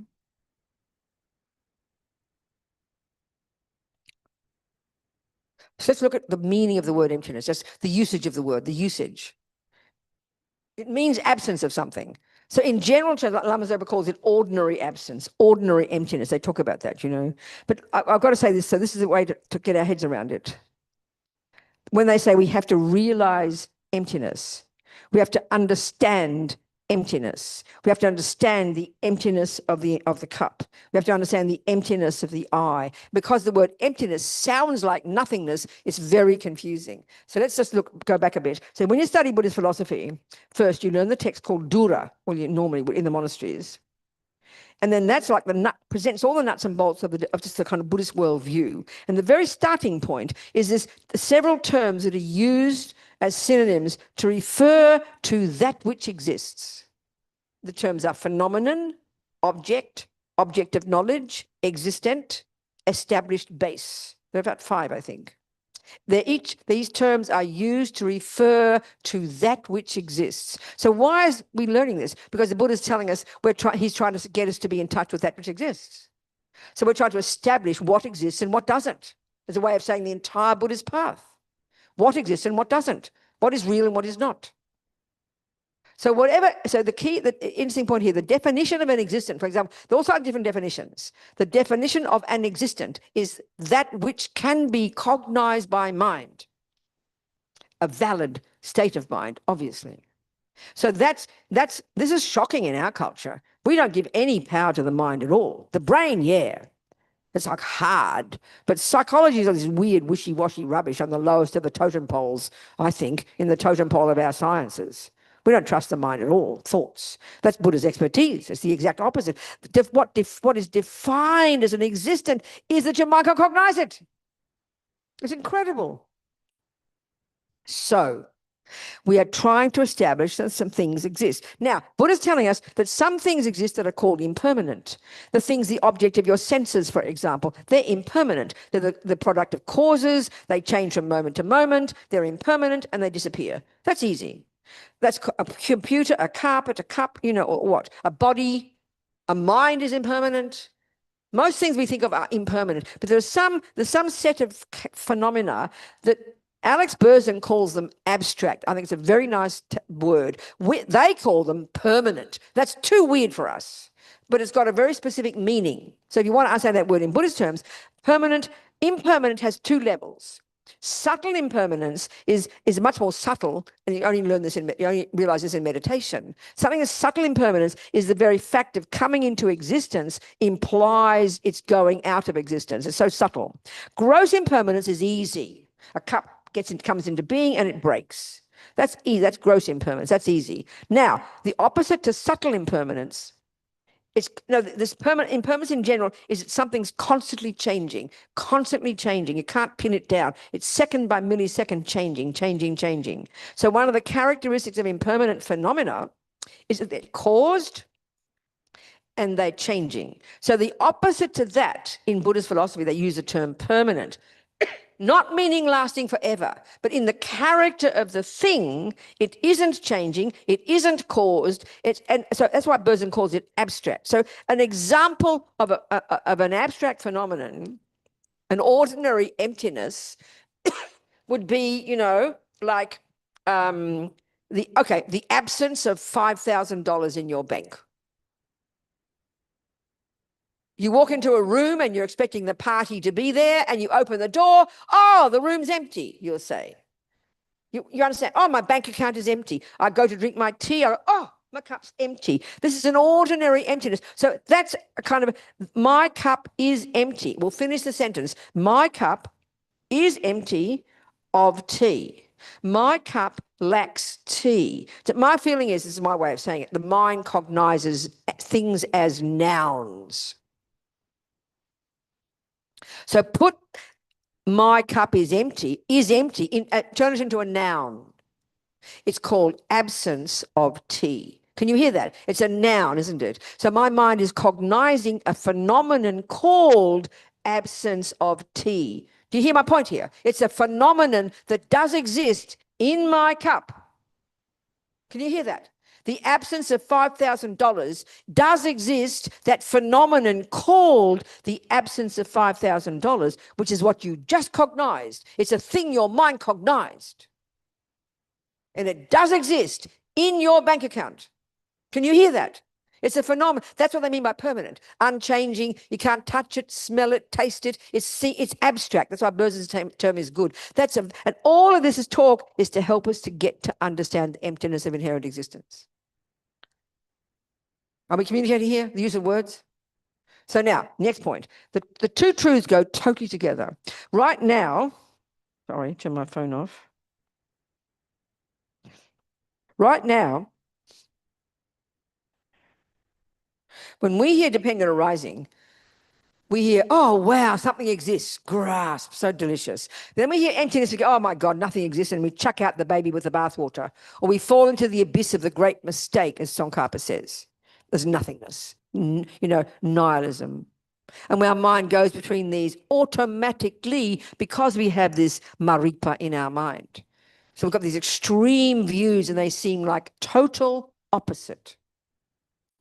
In reality, emptiness of inherent. Okay, there are many synonyms for inherent. Inherent, intrinsic, in and of itself, or independent. I find that the best word. Independent. Independent. Independent of causes, independent of parts, independent of the mind labeling. That's what ignorance thinks. Of course, we don't know that. We've never noticed. It's too utter in our mind, this ignorance. Ignorance, so excuse me. So emptiness is the absence of inherent existence.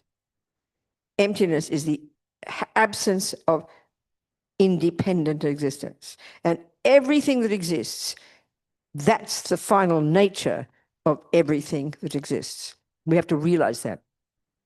So the king of logics to prove it is dependent arising. So if we use the word dependent, it's easy. So, okay. So next step, let's decide on which phenomenon we can look at. So let's use the phenomenon that is the closest to our heart, and it's called I, okay? So this is where the big problem is. There's no I, we say. So we've established a cup, okay? We established a blue piece of paper, a blue sticky. We define it, and it got sticky, and we know it's called that, and it's called a sticky, okay, whatever it's called. There's a phone. We establish these conventional phenomena.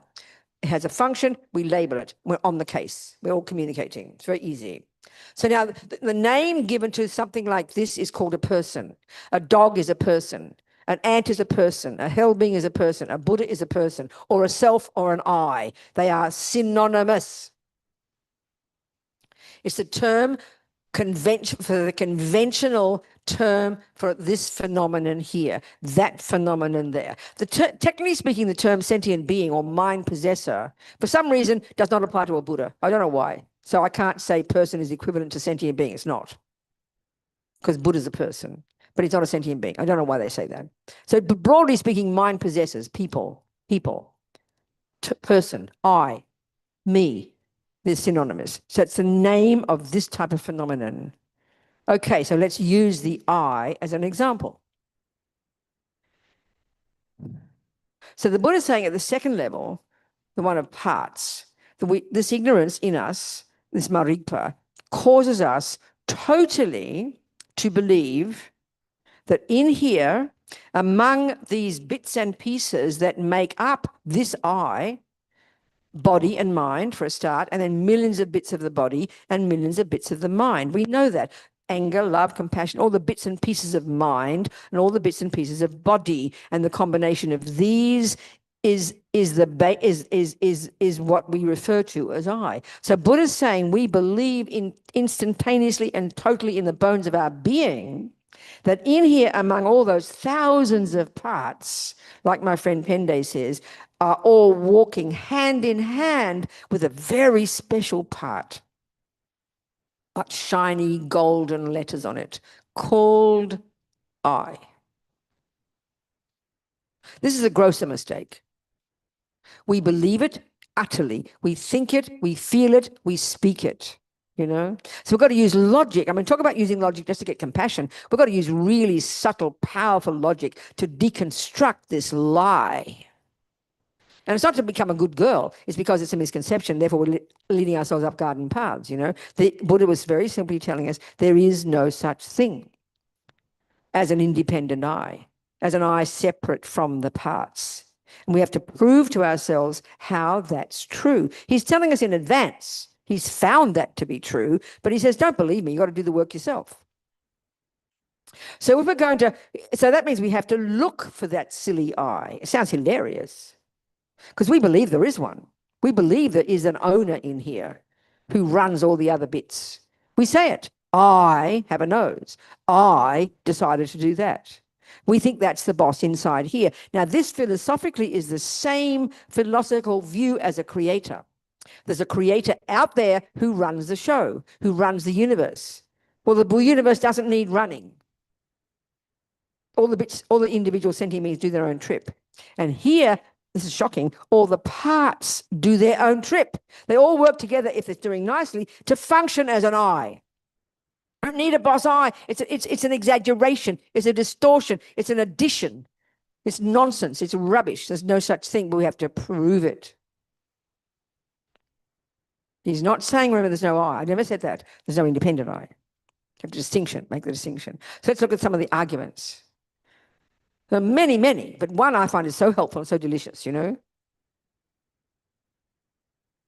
So here we're trying to speak facts, right? So if I say to you, I have a cup and a microphone. So I made a statement, right? Now we have to be very clear. If you heard those sounds, you looked over here with your eyes and you know how to distinguish a microphone, a cup, and an eye, you're going to see that you just stated three phenomena, didn't you? One phenomenon called microphone, one phenomenon called eye, and one phenomenon called cup. So that means you see three things. For that to be a valid statement, you have to point out the truth of my statement. If I say, I have an elephant, you can quickly deduce that I'm living in La La Land. But here, the particular one is there are three phenomena. There's I, and here in this case, a very simple example, this is an example of three phenomena that have no relationship to each other in the sense that they don't depend upon each other for their function. And they're separate. So that means cup can break, Robina's fine. Microphone can stop working, the cup is fine. Robina can drop dead, cup is fine. Get my point? They're independent insofar as they don't depend upon each other to function. It's a very powerful dependence. We understand that. Now, I'm going to say another statement, and I say, I have a nose and an ear. Now, without analysis, you can see it's true. No argument. But we have to do the analysis. This is where the mistake is now. When we say that, how many phenomena are there? There is eye, there is nose, and there is ear.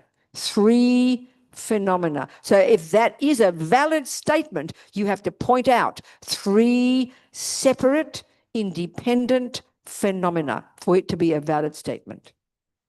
And so how do we do it? Here's ear. There's one. Ear, right. It doesn't depend upon its nose. In the simplest sense of functioning as to hear something, it does not need a nose. There's two, there's a nose. It doesn't need an ear to function, to breathe. Simple, easy, easy. Where's the third one called eye? An eye that doesn't depend upon a nose, or that, no, simple, more simple, that is separate from the nose, separate from the ear, separate from all the other parts. That's the Christian teaching. That's the Hindu teaching. There is one. It's called Atman, self, I, soul. Buddha says, mistake. Remember, he's not saying there's no I. That's never been said yet. There's no I that's separate from and independent of the other parts. So we have to prove it to ourselves, you know. So as Lama Zopa says, one example, let's say Robbie says, oh, Robina, you've got such an ugly nose. And I'll say, how dare you insult me? He'll say, Robina, I didn't insult you, I insulted your nose. You get my point here? Because we feel this little I bursting out of the chest. He insulted me, you know, or Don says, I'm a bad person. It's a grotesque exaggeration. So as Lama Zopa says, if there were a separate independent I in here somewhere, when it hears those words from Robbie, it'll go, oh, phew, I'm glad Robbie didn't insult me. Poor old ear must be feeling very upset. Of course, we laugh at it. Are we communicating? This is the grosser mistake about their I being separate from the parts, you know.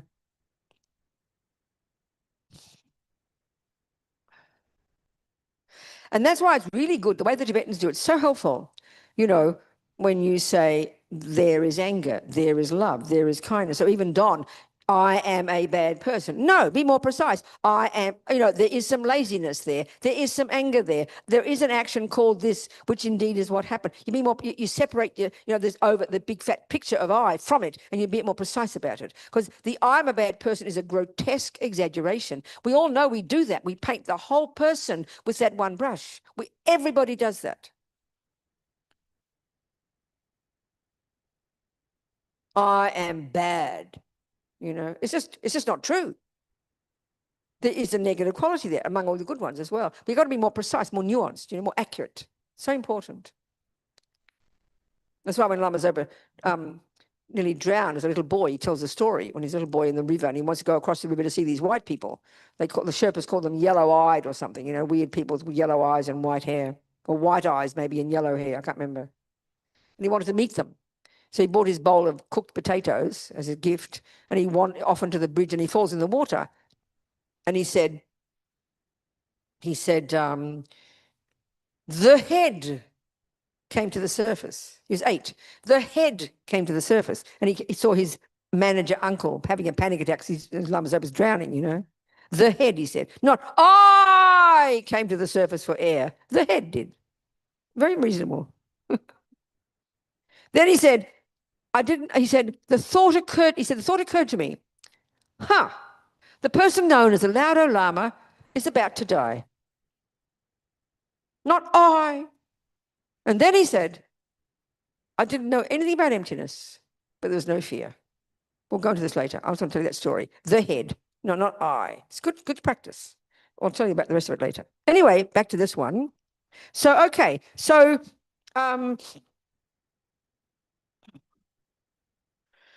so the independent I. There's an I in there that's independent. So this is when we see one of the meditations they give to do, which is a very good one. You start to do the analysis of all the parts. You be very specific, you know. You have to first establish in the they call it in the Lam-Rim, they call it the 4-point analysis. You know, in the Lam-Rim they talk about it. You first establish. The very first thing you have to do is establish very clearly, and this is a very hard part if you haven't done a lot of study. You have to establish very clearly what it is you think the I is. You have to establish very clearly what you think the I is, how you think the I appears to you, because you have to start searching for it. And that is the most difficult part of all, because we know what we're talking about. Then the second step is once you've established your own ability, next one is to establish the parameters of your search. So the parameters of your search for the I, they're not in the computer, not on a carpet, it has to be here. In the parts that are labeled I, which is the body and the mind. So we've narrowed it down. It's going to, if there is an I, a separate I, it's got to be it's got to be among all the other parts. It's got to be there somewhere, isn't it? It's clear. That's your parameters. So either the next step is either oneness, it's either separate from the other parts, which I just said now, or the other one, it's oneness with. They're the 4 points. And once you've done this analysis, you have then finally established with certainty there's neither an I that's oneness with, nor is there an I that is separate from, and then you realize emptiness. That's how they talk, right? So one of the meditations to do, which is very helpful, is to then you meditate, you establish the parameters here. So you got all these parts, you know, you got body and you got mind. So you start literally deconstructing yourself, putting them all out there, each part, putting them all out, each part, until eventually there's nothing left. And of course, the logic would be, if there is a separate I, aha, there it is. Look, I found it. I knew there was one. And you can go, there is an I. There it is. You point it out next to the left breast or something, or the right one, whatever. You get my point? It's real. It's there. Or guess what you'll find? Guess what you'll find? The absence of the I. That's the realization of emptiness. Can you hear that? Can you hear that? You'll establish, just like the ordinary example. Let's say, I left my iPad with all the other devices in the lounge room. There are 57 devices, let's say, And I asked Robbie to go get my device, please. Go get my iPad. But in order for him to search for my iPad, think of this, he has to know exactly what my iPad looks like. Otherwise, he will be there for 4,000 years with never any certainty either that my iPad is there or that it's not there. But once he establishes what my iPad looks like, he can very quickly establish logically that there's either an iPad, which means he gives it back to me, or he will say, sorry, Bina, I just discovered the absence of your iPad. There's no iPad, babe. That will be a certainty. But you've got to know what you're looking for first. It's the same here. Now, are we communicating? And this is the hardest part. Lama Yeshe says in Mahamudra, his book, if you have established exactly the object to be negated, which is the I that you think is there, once you've established exactly what you think it is, that second you'll realize it's emptiness. And that's why the first point's the hardest one.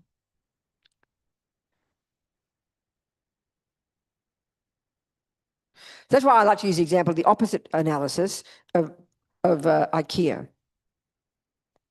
I think Buddha would have liked it. You look on the television, on the computer, and there's a nice eye there, there's a robot. Oh, I'm going to buy one of them. So you go to the IKEA, they give you a bloody box full of bits, you've got to build your own eye. You've got to build your own eye.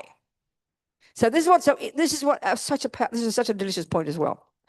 We all know perfectly well, if you're going to make a cup, you can't just randomly throw together some peanuts and some toilets and some this and hope you get a cup. You've got to be very analytical. And it's made of parts, and you've got to know exactly what parts are necessary. And then each part plays its role perfectly, does it not?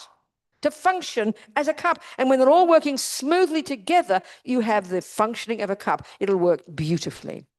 You have a computer, must be 4 million parts in that screen. Every part has a job. Everything that exists has a function. It's very rigorous. And when you put them all together, they will function as a computer, function as a cup, function as an eye. So we have to establish if there is a piece called I, which we all feel there is. So there's other way to do it instead of this one. You do the other one, go to IKEA, and you've got a box full of bits. So you start constructing the I. You put the legs on and the knees on and the kidneys and the things and the breasts, whichever bit it is, you understand? You're gradually building up the I. And each IKEA knows how to make an I. They don't just give you a table with 7 parts and 14 screws and you cross your fingers. They've built it, they've deconstructed it, they give you the exact screws and the exact parts. They each go together. There's no bit left over, there's no bit missing. And you get a table. We know this. So the same with the body and the mind. There are all these parts that make up an I. They all have their job. So you're going to gradually build this I. But you're getting worried as you keep building the I. You're waiting to find the piece called I, the special capital I in a own little Ziploc bag with gold on it. And you're getting you ring up IKEA. There's no I can't find the I. Please, you don't need one, Robina. Shut up. Relax. You know why you don't need a separate piece called an I? Because all the bits together function as an I, a merely labeled I. I is a label. The parts do fine on their own. They don't need a boss. Can you hear that? So finally, I, cup, computer, table are names that we impute from our mind on a valid base. Then we go, oh, phew, there's a valid base. I must have parts. I must have a knee. No. Knee is a name we use to impute upon its valid parts. I've got a kneecap. No, kneecap is a name we use to impute on its parts, and you'll go for eternity and never come to a thing. Are we communicating? That's how things exist. That's what Buddha says. Okay, people? Time to go home soon. Any questions? We'll go into more detail tomorrow. Yeah.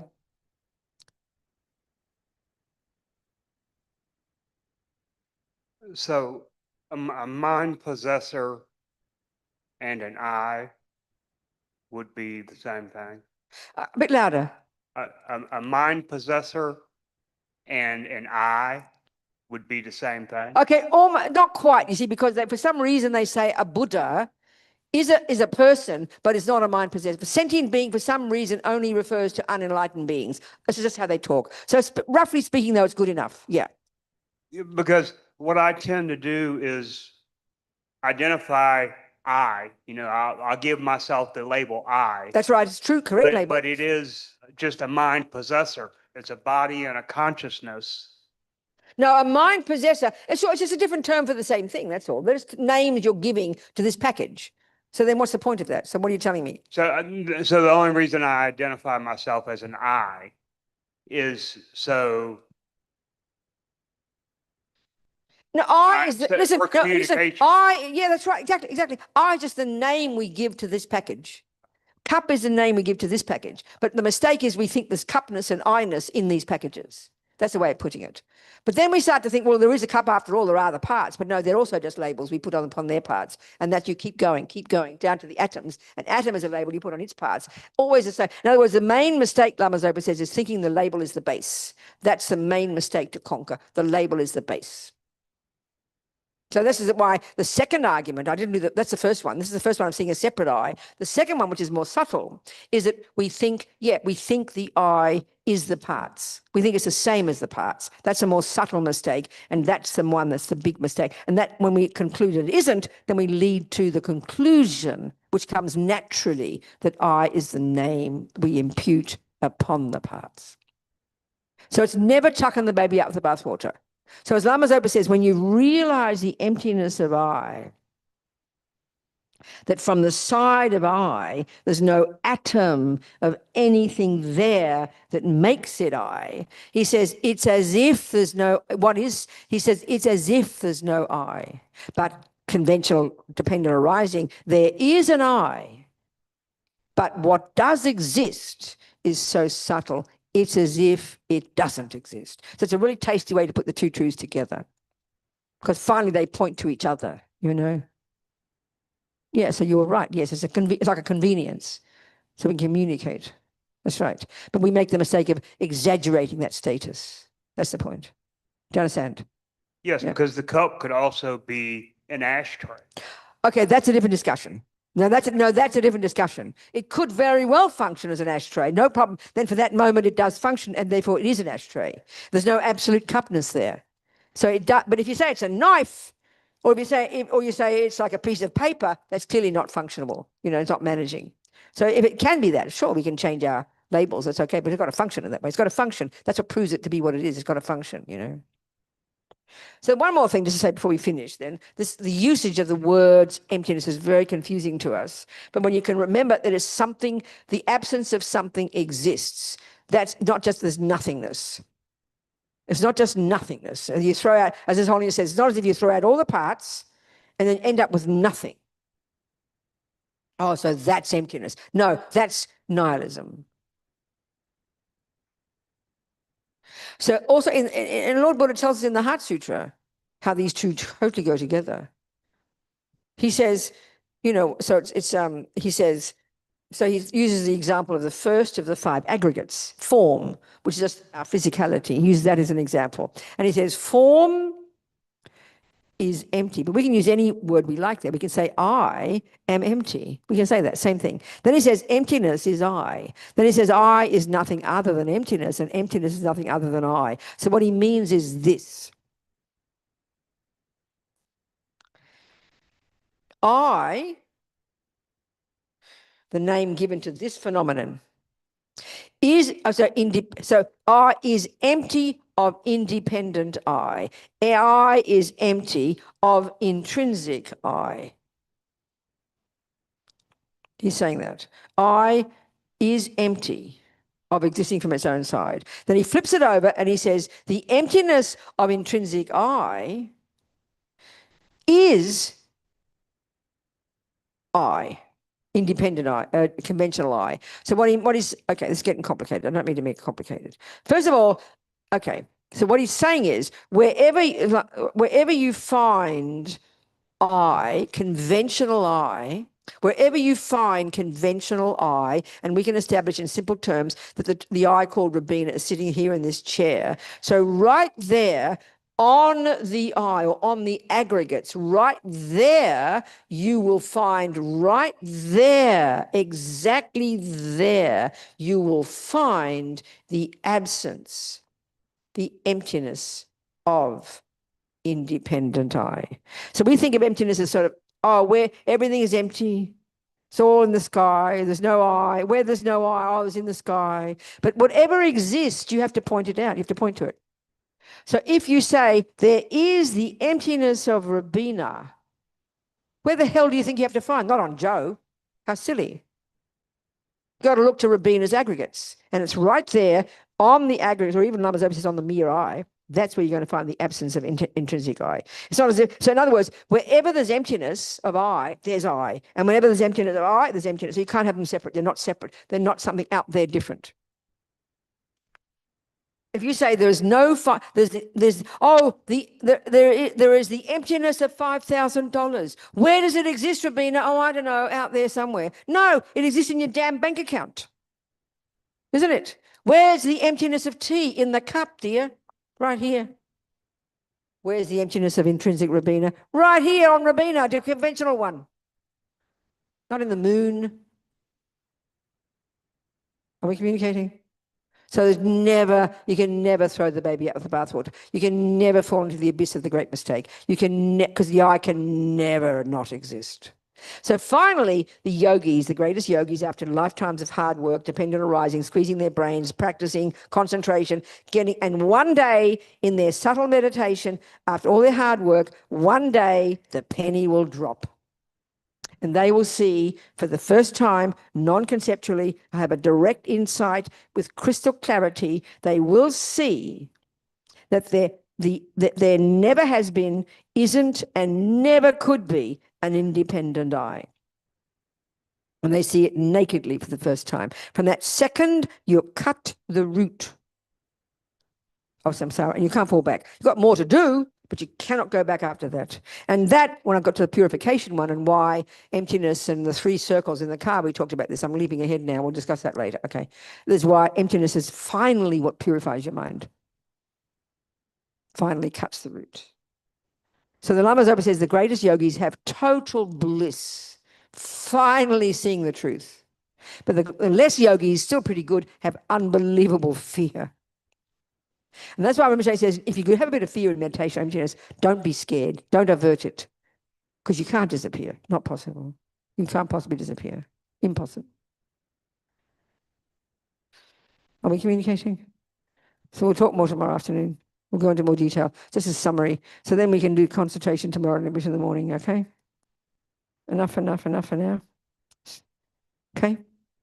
So let's look for the I every second. And that's why they say it's really good when you have problems and insults. And if you're really suffering and exhausted, or the husband's mean, or the car nearly hits you over, the opportunity is incredible to grab. Where's that I, You grab it. They even say in your meditation, conjure up a memory of being insulted or hurt. And that's, you got to try and catch that one,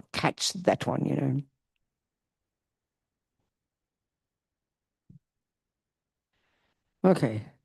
So we delight, think about these things, understand what Buddha means, understand it in the way all our lamas realized it, so maybe we become just like them.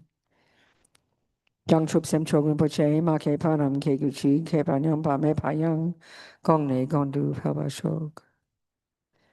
Okay. And we delight, okay, it's dedicate. So we think all these seeds we planted, they're going to bring fruits, okay? And the fruits are based on our motivation. Bodhicitta, how amazing. So all these fruits are going to ripen as our Buddhahood. These seeds will ripen as our Buddhahood. And we think, why have we planted these seeds? So we become a Buddha. And then what? Then so I can help others. So these seeds are for others. We give them away, give all this merit away. And then second, we see it as empty. So we see to do the 3 circles. The I is empty for existing from its own side. The action of giving, creating merit, does not exist from its own side. And the merits themselves have no self-existence. So the I that is empty, the offering that is empty, and the merits that are empty. And that really seals it in your mind, or puts atomic bombs under grasping, you know. The 3 circles, they call it. Okay. Thank you. Thank you, Robina.